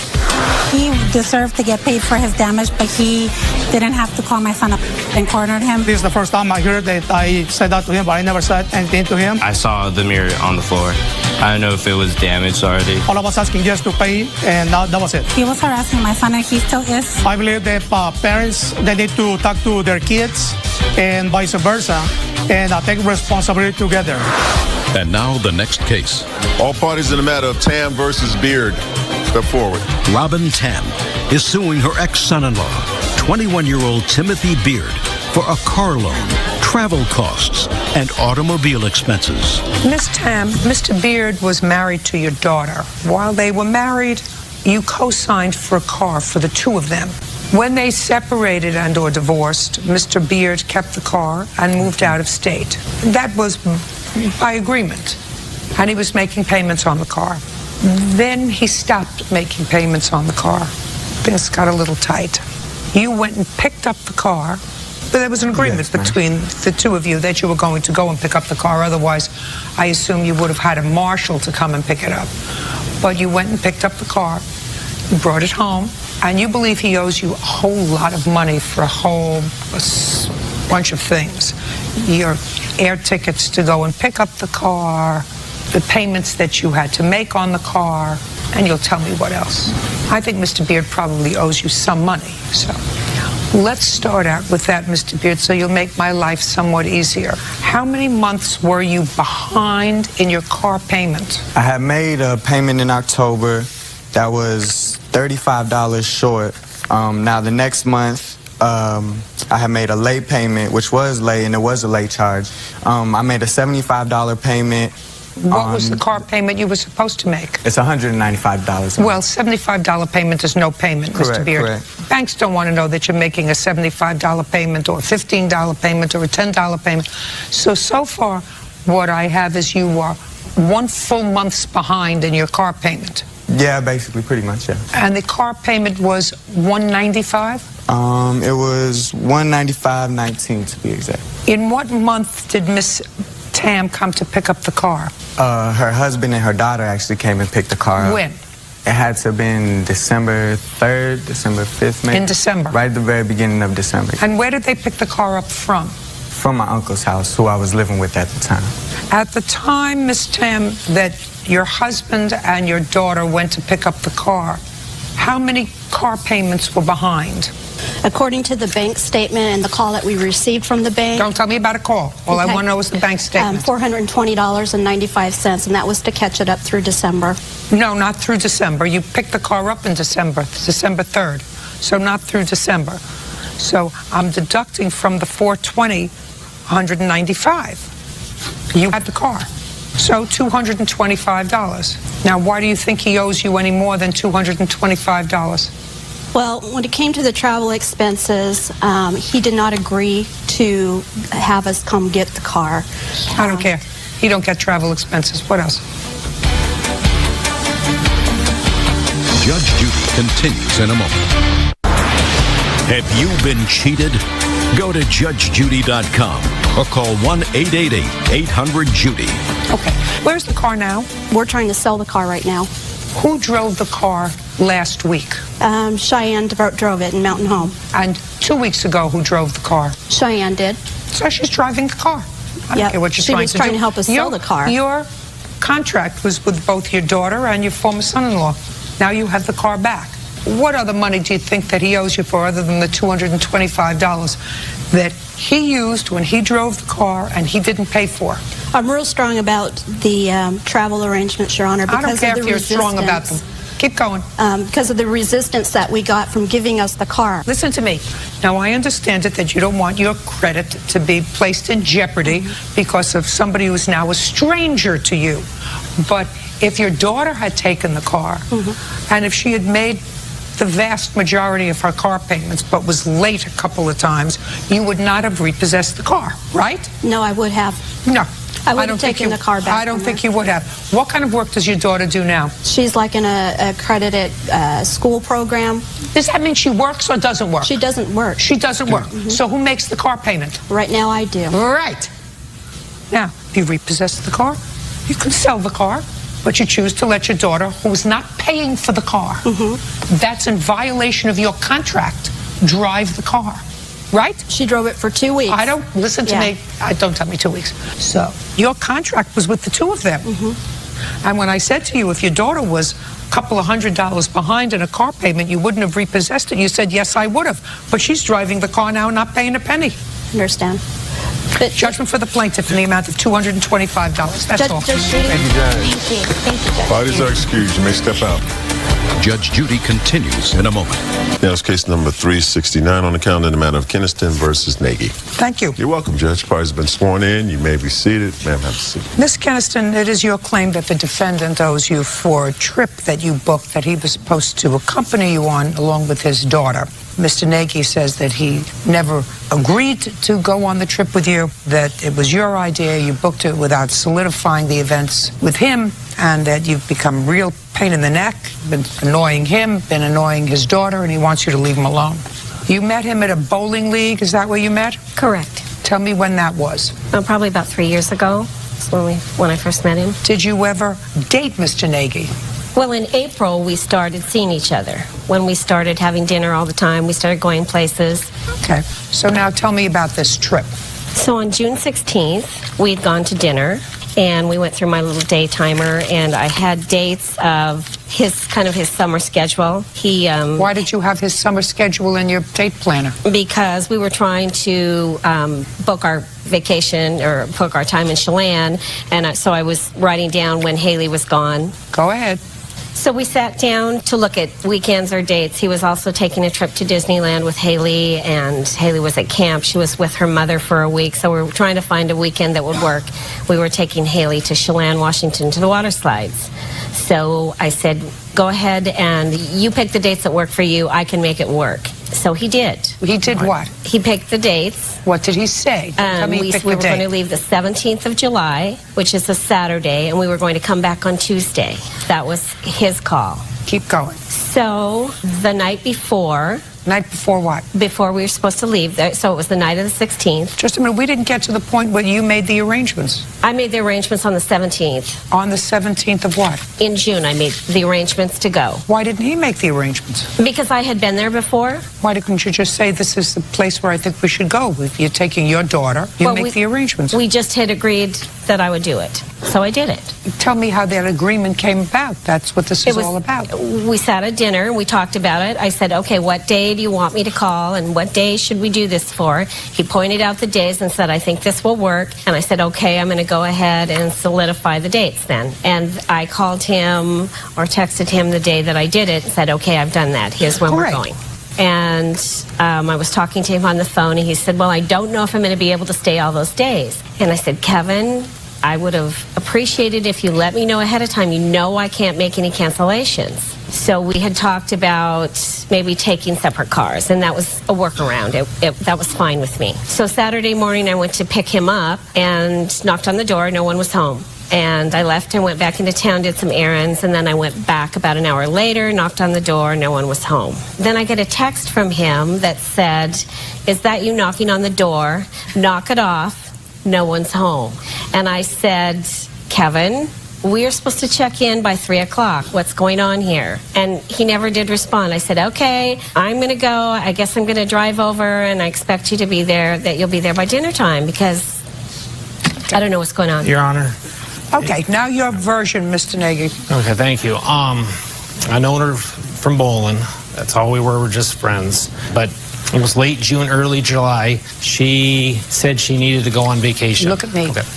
Late June. Just make sure, Mr. Nagy, I want to tell you something. I'm getting a picture in my mind, so just let's make sure you tell me what the truth is. Yes, ma'am. Don't make up any stories. No, there's no, and then no we're going to be stories. just fine. No stories. Late June, early July, she told me that she needed a vacation. She needed to get out of town. She hasn't Stop playing with papers. She hasn't been there on a vacation in a while. I told her that I don't have any time to go on vacation, this or that. Well, she said because my daughter's birthday and my birthday is in July, she says because she booked a condo trip, it was an extra room, she said we could go and this would be a way to celebrate her birthdays. And I told her that there's no way that I'm going to be able to take off these days even if I wanted to go. And I told her that I don't want to go. So then July 16th, we're going to play softball. Who's going to play softball? Played on a softball team with her that she paid for me to play. You play We played on a co-ed softball team during the summer. Okay, and what do you mean she paid for you to play? She needed extra players to play. I got an email here that says, we just lost another player. Can I bribe you to play? So I agreed to play. Plus there's, okay, well, I'll just submit all the other and I'll explain it up there. Keep going. Okay, so around the Friday we had a softball game. She did call me and wanted to know if I was going to play, and she talked about this trip that she suddenly surprised me with. I did not know that there was a trip booked till after I got back from Disneyland.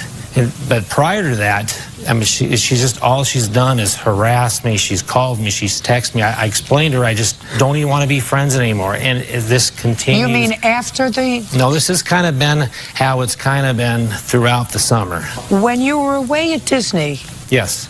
Did you communicate with the plaintiff, or did she communicate with you? I believe she communicated me with the text or something, asked me how I was doing on the trip, this or that. Did you respond? I believe I did. So she would text you and say, how was the trip? And Or what how's it going? Or hey, how you doing? What are you doing? Yeah. And you responded? Yes. Is that correct? That is correct. He sent me pictures. And did you send her pictures? I believe I sent a picture of me and my daughter and Minnie Mouse. Okay. So what you have to understand, Mr. Nagy, is that that was by way of encouraging her to do that. You do understand. So that you're not a complete victim here of some stalking lady.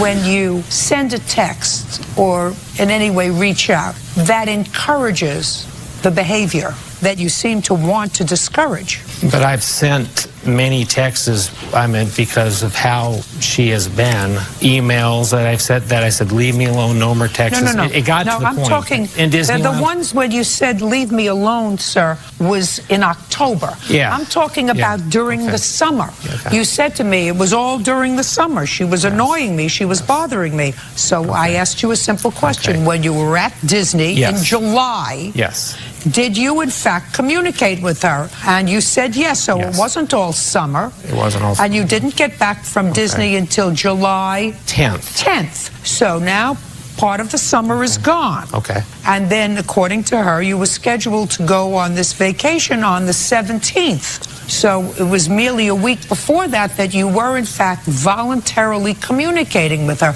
That doesn't mean you owe her any money. I haven't even heard from her that you owe her any money. Yes. I gave her a whole opportunity to tell me the story. And there was nowhere in the story that you agreed to pay for half this trip, that you agreed to pay for any part of this trip. She said, I'll go ahead and book the trip. There was no contractual obligation there. But I don't like when you tell me this story that you were trying to get away from her all summer when you were, in fact, encouraging it. Okay. Now you got me? I got you. Okay. Judge Judy continues in a moment. So can we talk about the harassment? What He's harassment? taking pictures of me behind my back. He's got text messages that are nasty. You want to show me a picture? I've got some things for you. And later today, You think your son had a drug problem? I know he has a drug problem. They wake up in the morning, they smoke weed for lunch, dinner, midnight snack. Mother said you had a drug problem.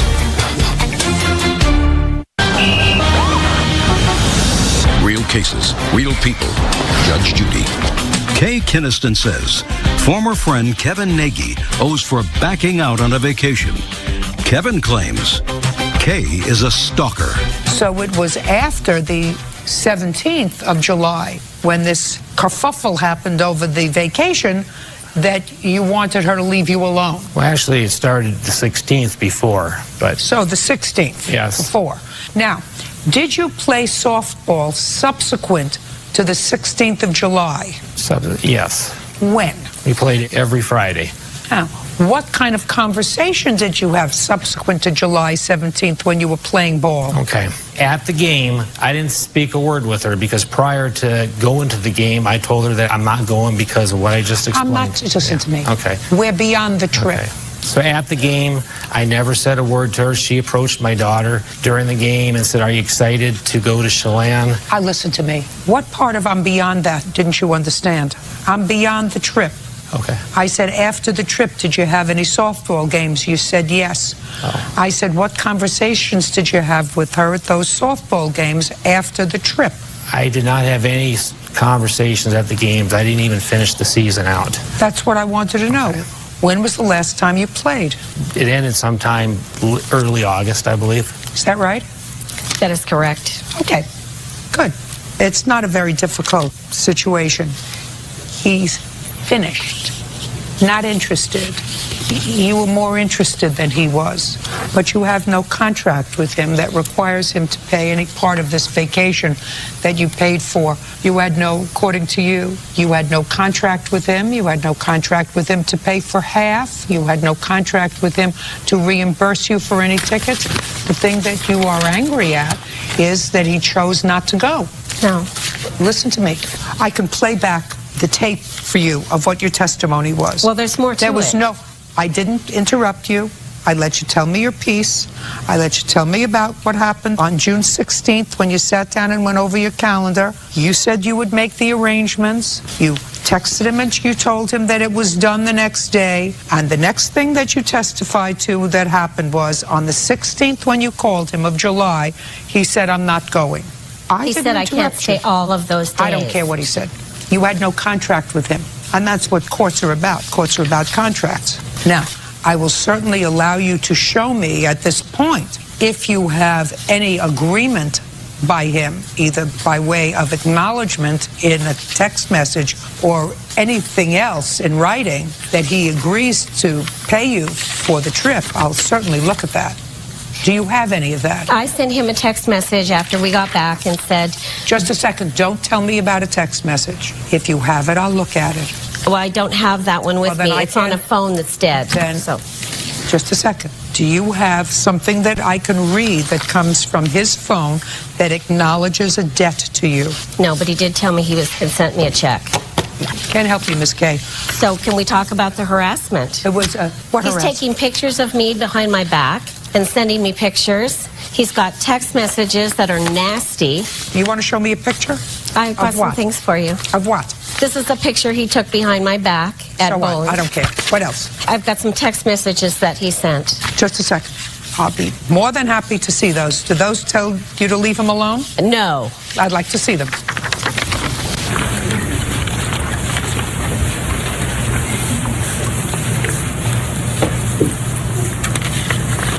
Leave me alone. Well, that's the first one.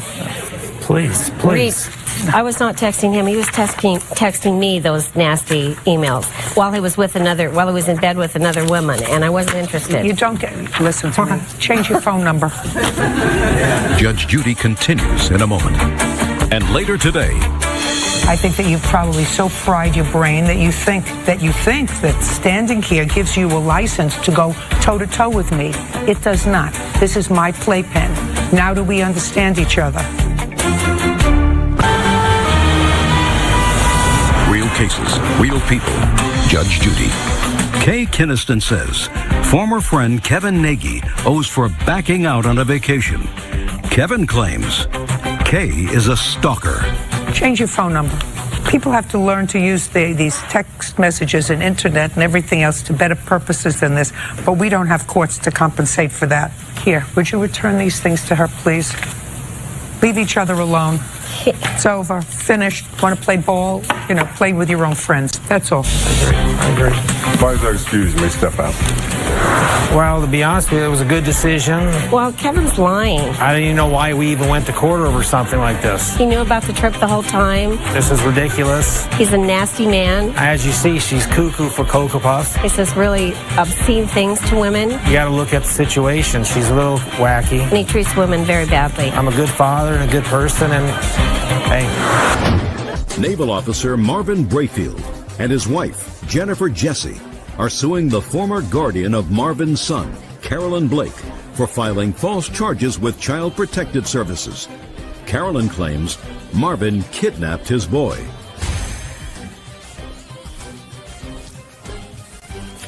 This is case number 353 on the calendar in the matter of Brakefield Jesse versus Blake. Parties have been sworn in. You may be seated. Have a seat. Mr. Brakefield, this is your girlfriend, is that right? This is my wife. This is your wife now? Yes. At the time of this, it was your girlfriend? At the time of it, yeah. Okay. According to what I've read, several years ago, you had either a relationship with somebody, you had a brief marriage. I was married to my first wife. Okay. And that marriage produced a child. Yes, it did. A child that your then wife was not interested in raising. That's correct. And you took custody of that child. Yes, I did. But you weren't either in a position or you weren't interested in being a full-time parent either. So you turned your son over to the defendant for the purpose of care. And Mrs. Blake cared for your son for how many years? 21 months. And during that 21 months, you were in the armed forces? Yes. Where were you stationed? It was in Point Loma, California, in San Diego. And Mrs. Blake cared for your son every day? He slept there? Not full-time, no. She was a daycare provider and a close friend. You mean your son was only there during the day? She was there during the day, except for Tuesdays and Thursday nights where she offered to keep him overnight so that I could go work out at the gym and perhaps get some more personal time. Other than that, he slept at your house? He slept overnight at my house, yes. Is that correct? No, it's not correct. He was with me 24/7 for the first 4 months. He didn't even come by to visit his son, but twice, and it was only after we requested it. So for the first 4 months, he was with you full-time? He was with me full-time the whole 21 months. Does that sound right? No, it's not correct at all. Okay. Whether the child was with you 24/7 for the first 4 months or 21 months practically full-time, you started a new relationship with the co-plaintiff, and you decided that it was no longer necessary for Mrs. Blake to take care of your son, so you picked him up one day from her home, didn't tell her that you did not plan to return him, and took him, I assume, back to your house. Yes. Mrs. Blake called Child Protective Services. She tried to contact you. She didn't know where you were. She didn't know where the child was. She called Child Protective Services, and she made a report of suspected child abuse and or neglect. And you did do that. Yes, you acknowledged that you did that. Yes, I did, and I was concerned deeply about Cody. He was not ever out of my sight without me knowing where he was more than 2 days. Just a second. Well, that's what your case is involving. Your case is involving this call to Child Protective Services, which you say were unnecessary and unwarranted, causing you all kinds of grief, and you want to be compensated for that. Yes. And Mrs. Blake said that what you really did was amount to kidnapping this child without telling her that you were taking him, without telling her that you did not intend to return him to the home. And she had a legitimate concern about his well-being, and she called Child Protective Services. Right? That's correct. So, there's no question that for almost 2 years, Miss Blake was an integral part of your son's life. Is that right? That's true. How did he refer to her? Mom. I'm asking him. He called her mommy because that's how she'd call him mommy. She'd call him mamas, so that it would what he would say when he was around her. All I want to know from you is, I want a direct answer to my question. Direct answer to my question, Mr. Brakefield, is that he called the defendant mommy, right? Yes. Cody also calls him mommy. He also calls me mommy. He calls a lot of people mommy. I didn't ask you anything yet. Nothing. How did you find Mrs. Blake? She was a wife of one of my coworkers when I was at a different command. You must have regarded her highly if you turned your son over to her. I didn't have anybody else. So what you're telling me is you would have turned him over to anybody because you needed a babysitter. Is that what you're telling me? No. She offered to help me out. I was in a tight situation. She offered to help me out, and I accepted her help. Mr. Brakefield, you're not going to be able to get away from my question. Either you believed that she was a quality caregiver, or you didn't know whether she was a quality caregiver or not, but you used her anyway. I believe she was a quality caregiver. That's a better answer. So, did anything happen during the course of the 21 months that Mrs. Blake was caring for your son that led you to believe that she was not a quality caregiver? Yes. Tell me what that was. There were several occasions where I went into her house when picking my son up from her. There would be dog feces outside of her bedroom or down near her office, and she would tell her son to clean it up, and it would just stay there. So that happened when? On several occasions. How much into the babysitting? It was probably anywhere from 6 months to a year and a half into it. Well, you weren't sufficiently concerned about that to take your son out and find a different daycare for him, right? I felt it was something that I could resolve. How could you resolve that? By talking to her and saying, no, I've brought this up to you on past occasions. So what I'm asking you is, it never reached the point where you felt as if your child was in danger. Not in physical danger, no. Well, in physical danger from being in a place that was unclean. Well, he was allowed to walk around with cleaning products like the dishwasher pillow packets. I brought that up, and I was told, he can't break those open. They're tough to open. You can it's hard to open them, so he's perfectly safe. When during the course of her babysitting for your son did that happen? How old was he? It actually happened on multiple occasions. I just kept bringing it up, and it's, although he's fine. And then one day I get a phone call from her saying, well, I'm not going to let him walk around with the cleaners anymore. He just sprayed 409 into Trevor's eyes. When did you take your son out of Miss Blake's care? On the 25th of July of this year. And what was the impetus of you doing that? I have a letter that I sent her that listed the reasons why I was terminating her services. Let me see the letter. The straw that broke the camel's back was that she I allowed her to take my son to Las Vegas because she was going there for 4 days, one of which on the very first day was my dad's day off because my father lives there, and I figured, well, she can take my son to see his grandfather. Yes. So the very first day that she was there, it was my dad's day off. My dad did not see his grandson that day. Go ahead. My dad didn't see his grandson until the night before they left, and only for half an hour. So I was on the phone with my dad when she walked in the front door. So my dad says, well, they're here, I'm going to see my grandson. I hung up the phone. Half hour later, I called him back expecting to hear, oh yeah, everything's going great, I'm loving my grandson. I don't get that. I get, she doesn't like you. I said, well, Dad, why doesn't she like me? She has nothing good to say about you. She said you're self-centered. She says you're never there for your son. And I said, this is why I had her as a babysitter, because I'm in the Navy and sometimes I do work some late hours and I live 40 miles from work. So sometimes I go home and I sit in traffic for an hour and a half and I don't get there till 6, 7 o'clock at night. And it's not that I don't want to be there for my son. It's just that I had her services so that I wouldn't have to go to my boss and say, it's 4 o'clock, I got to pick up my son from daycare. Your Honor? Just a second. Okay. So are you telling me that the reason you decided to terminate her employment, by the way, how much did you pay her? $300 twice a month. My father also told me that... Don't tell me anything that your father told you, sir, because that's all hearsay. So you paid her a little over $600 a month. Is that right? He didn't pay for the first 4 months. We got the baby on December 26th. He had nothing, no diapers, no clothes, no items. This is the first baby item I bought him. Just a second. So what you're telling me, the first 4 months 4 months, gave you... nothing. Not one right? dime. No, that's not true. Show me proof that for the first 4 months you paid her $300 twice a month. I paid her in cash. She insisted on it. And later? It was all cash. I mean, I paid her by check one time, and she got upset because she said she didn't want to have to make a trip to the bank. So let me ask you this question, sir. You wrote this after you had already taken your son out of without her telling her. Right. So Your Honor, I have court documents to where Carolyn was so involved in his divorce and so pushy in regards to the care of Carolyn that Cody. the attorney actually asked that she not be in the picture anymore. Doesn't make any difference. I told you once before. I didn't ask you anything. When did you meet him? In March. When did you start dating? March. And were you dating in April? Yes. Where did you live? In Oceanside. How did you meet him? I met him online. And when did you decide to get married? June. So you decided to get married in June, and in July all of these irritants that had been bothering him for 2 years all of a sudden made it so that he took the child out of Miss Blake's custody without giving her any advanced warning. Is that the time frame we're talking about? That's right. Right. I got it. So you'll answer me when I ask you a question. Do you have children? No. Okay. Is somebody from Child Protective Services currently monitoring your home? No, they closed the case. Did I look as if I was looking at you? I was looking at him. They closed the case and they sent they gave me a letter. I want to see the closed letter.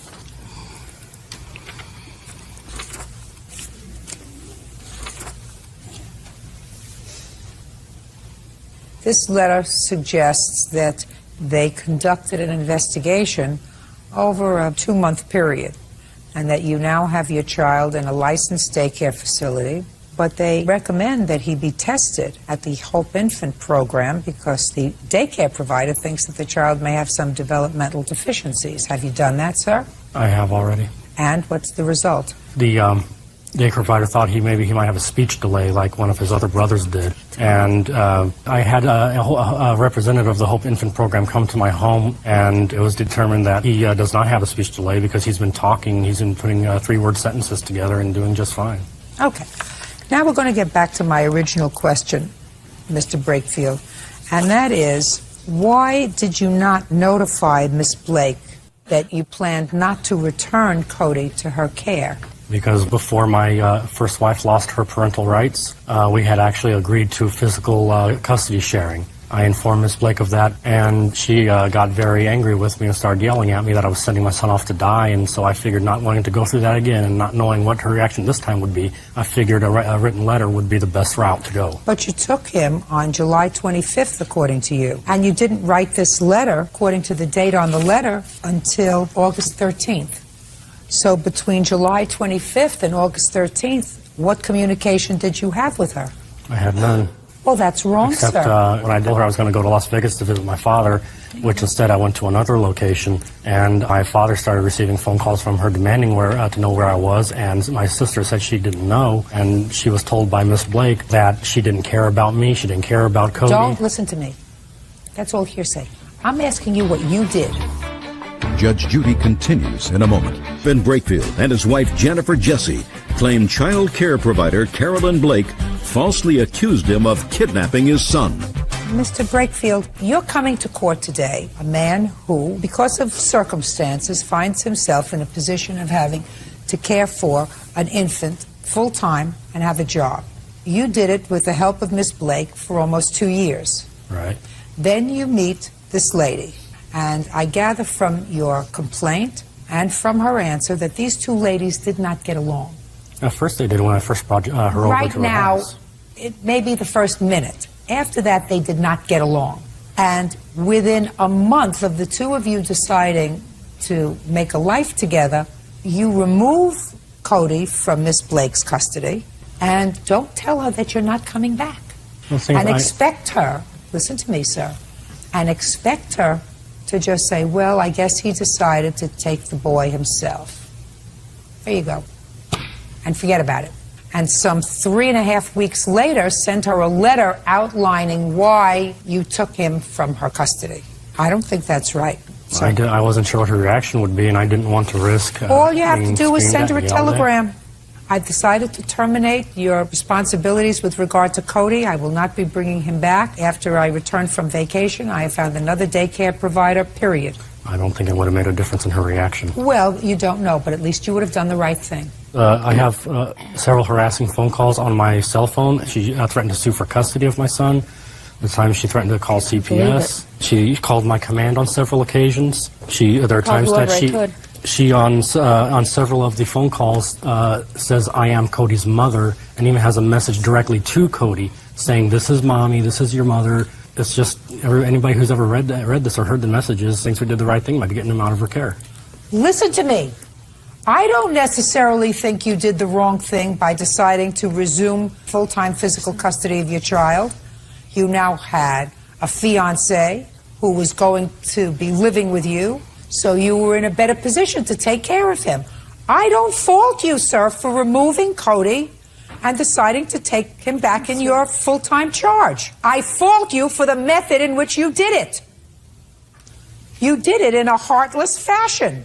Very heartless. Not only heartless for her, but heartless for your son. He's a 2-year-old child. And the only maternal figure that he's known in 2 years is her. So whether you decide to take him back full-time, you sit down, you have a conversation, and you say, listen, you may like it, you may not like it, but I'm getting married, and I am going to take Cody back. We're going to make a family, the three of us, but I'd like to be able to do this in an orderly fashion.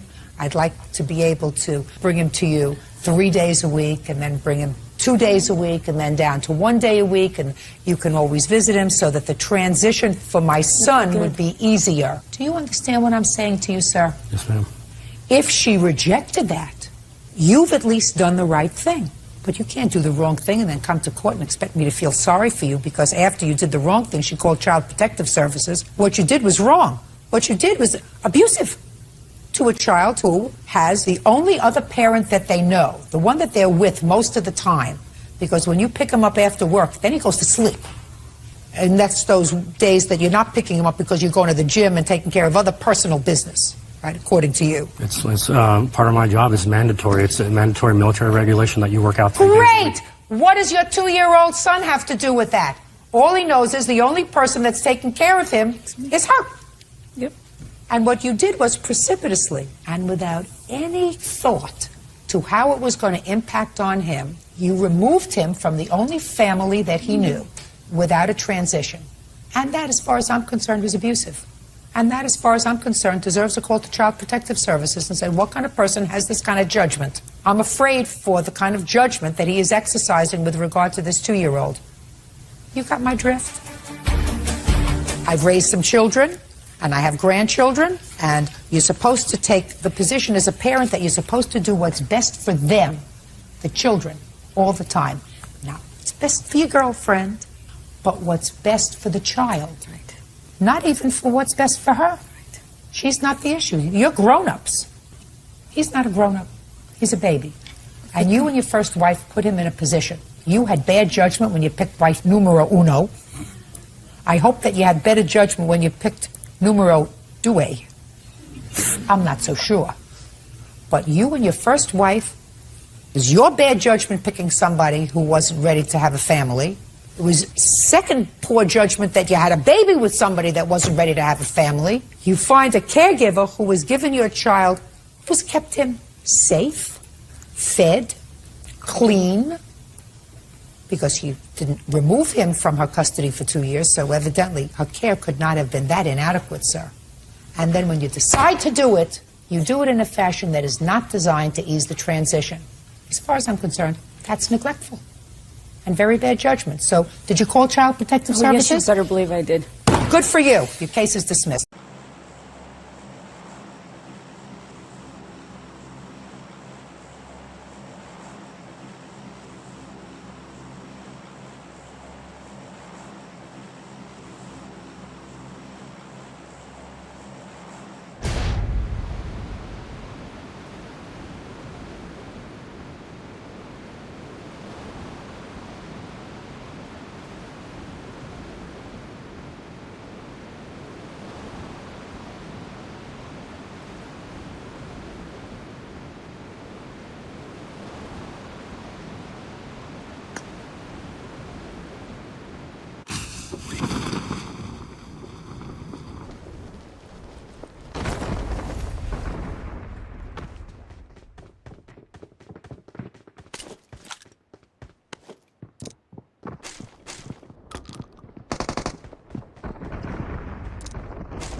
Awesome. Thanks.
Awesome.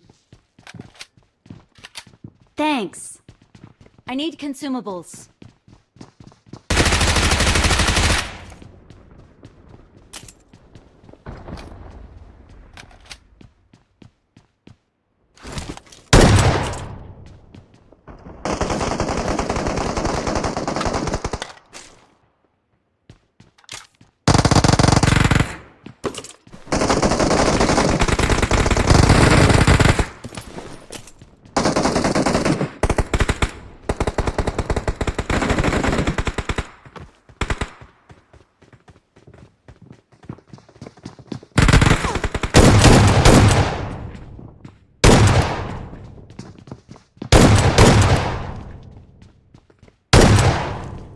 Awesome.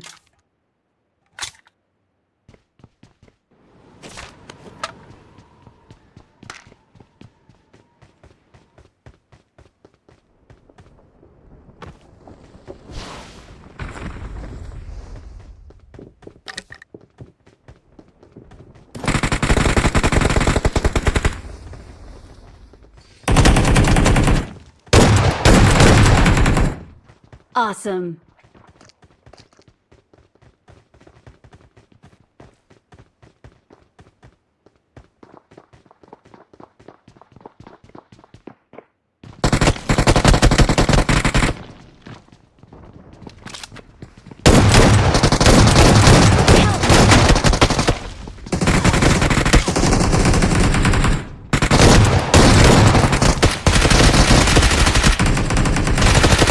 Awesome. Thanks.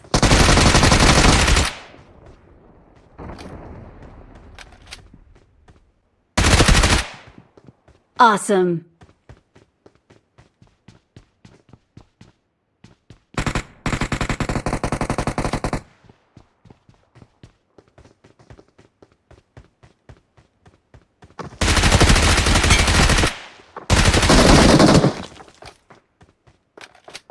Awesome. Awesome.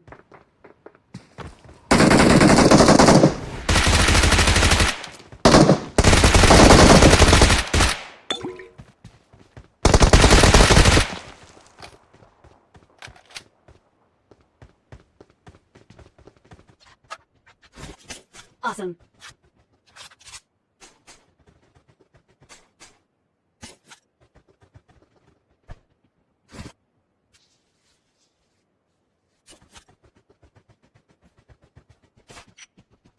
Jangan berbeda dengan Fardo, lalu ya di sini. Look, Roda, Roda. Look the bullet.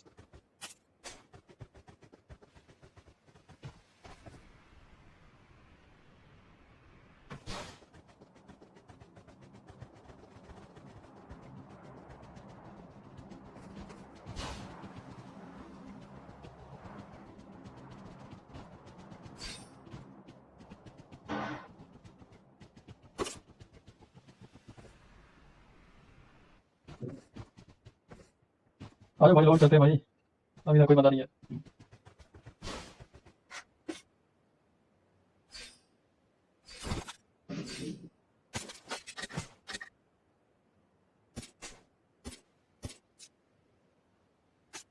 Jangan nambah baik, beda nambah jadi lebih nanti dulu.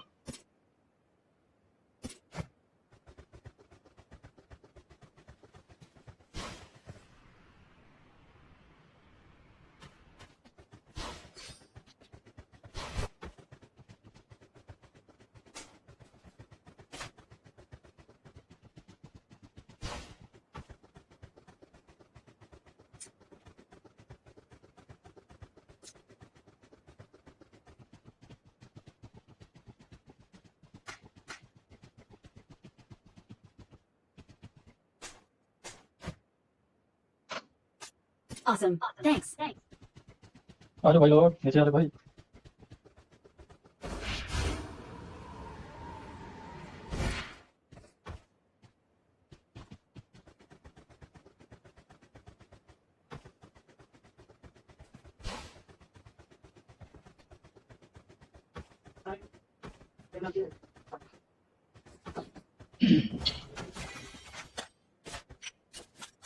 मानिए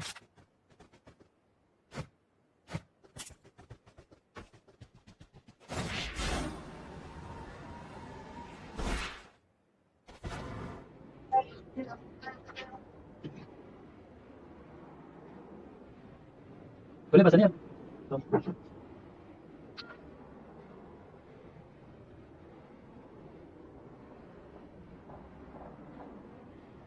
Awesome.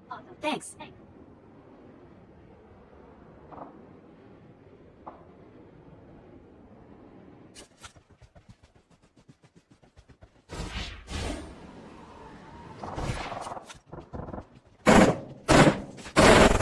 Awesome. Thanks.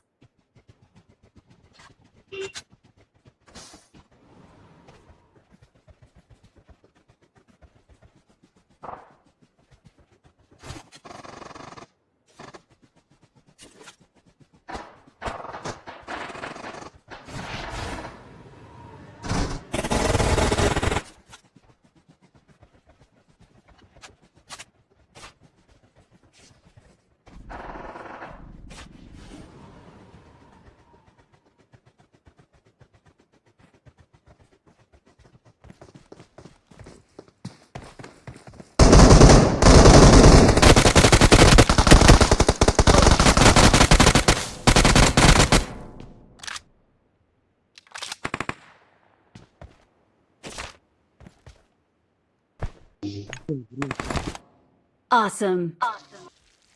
Thanks.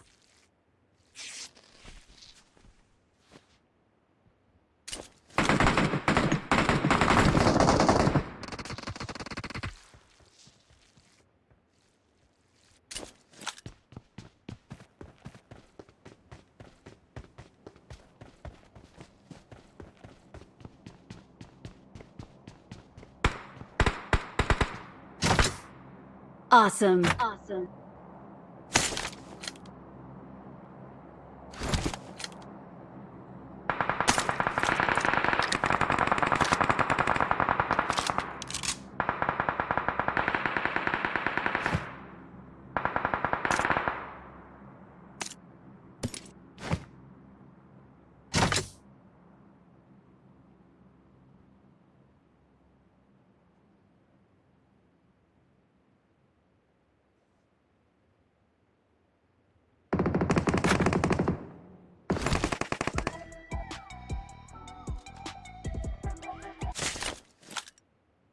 चार number भाई gun दे दो यार।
Watch out! Watch out! Marked a location.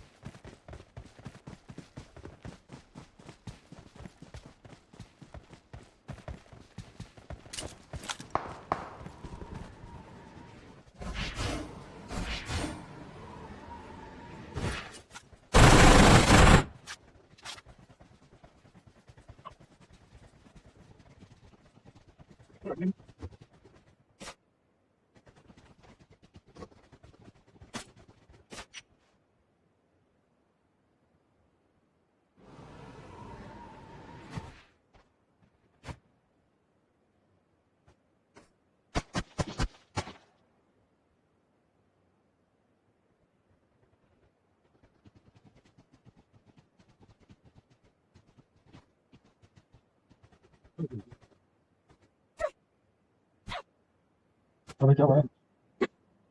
Hello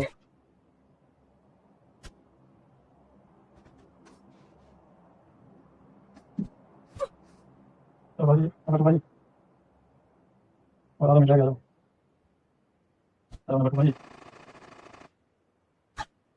hello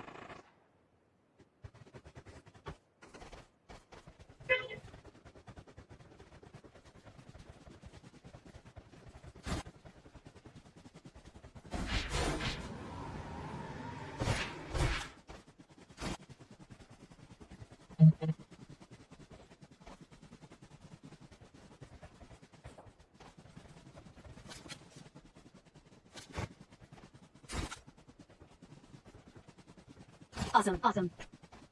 Thanks.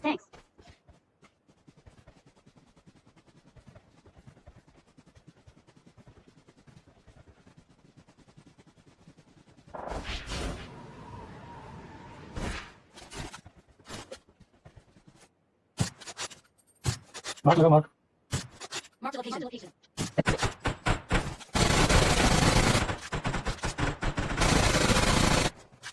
तीसरा काम बनेगा कि बनाना पड़ेगा।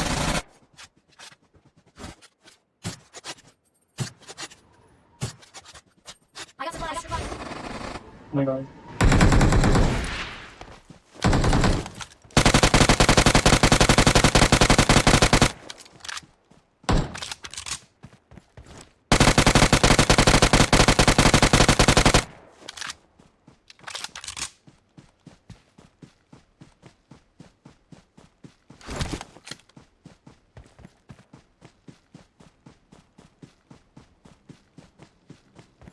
I got supplies. I got supplies.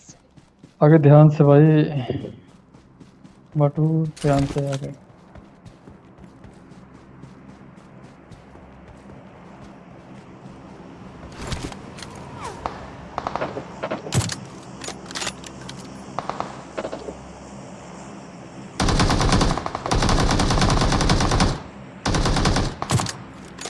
यार ये क्या बला लाइक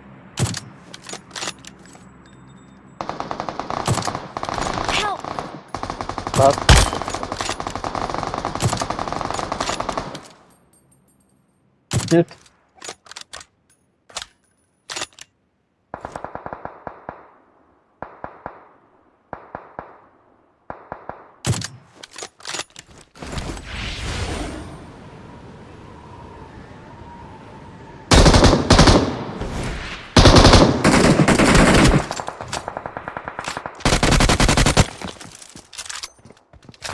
बोटी है यार।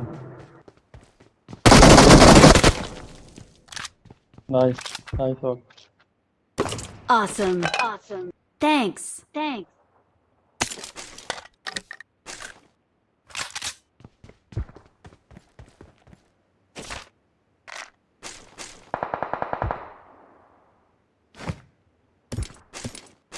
Good luck, mates. Good luck, mates.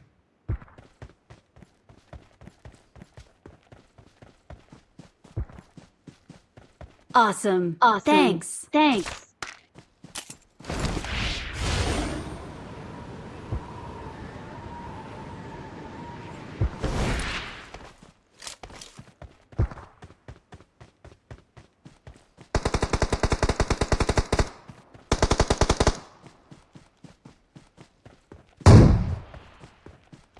Awesome.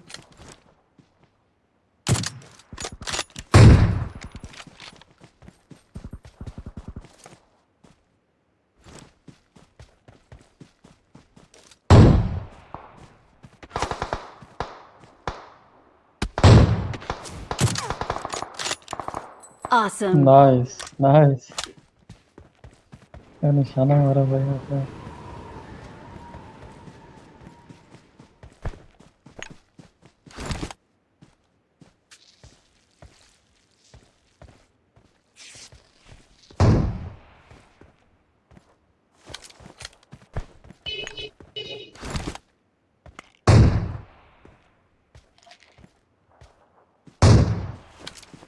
Awesome.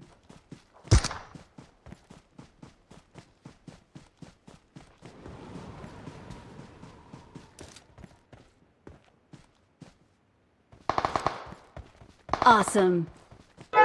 Thanks.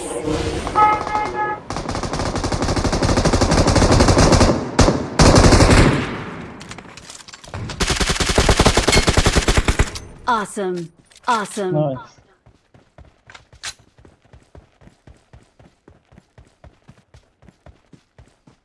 एक ही बंदा रह गया।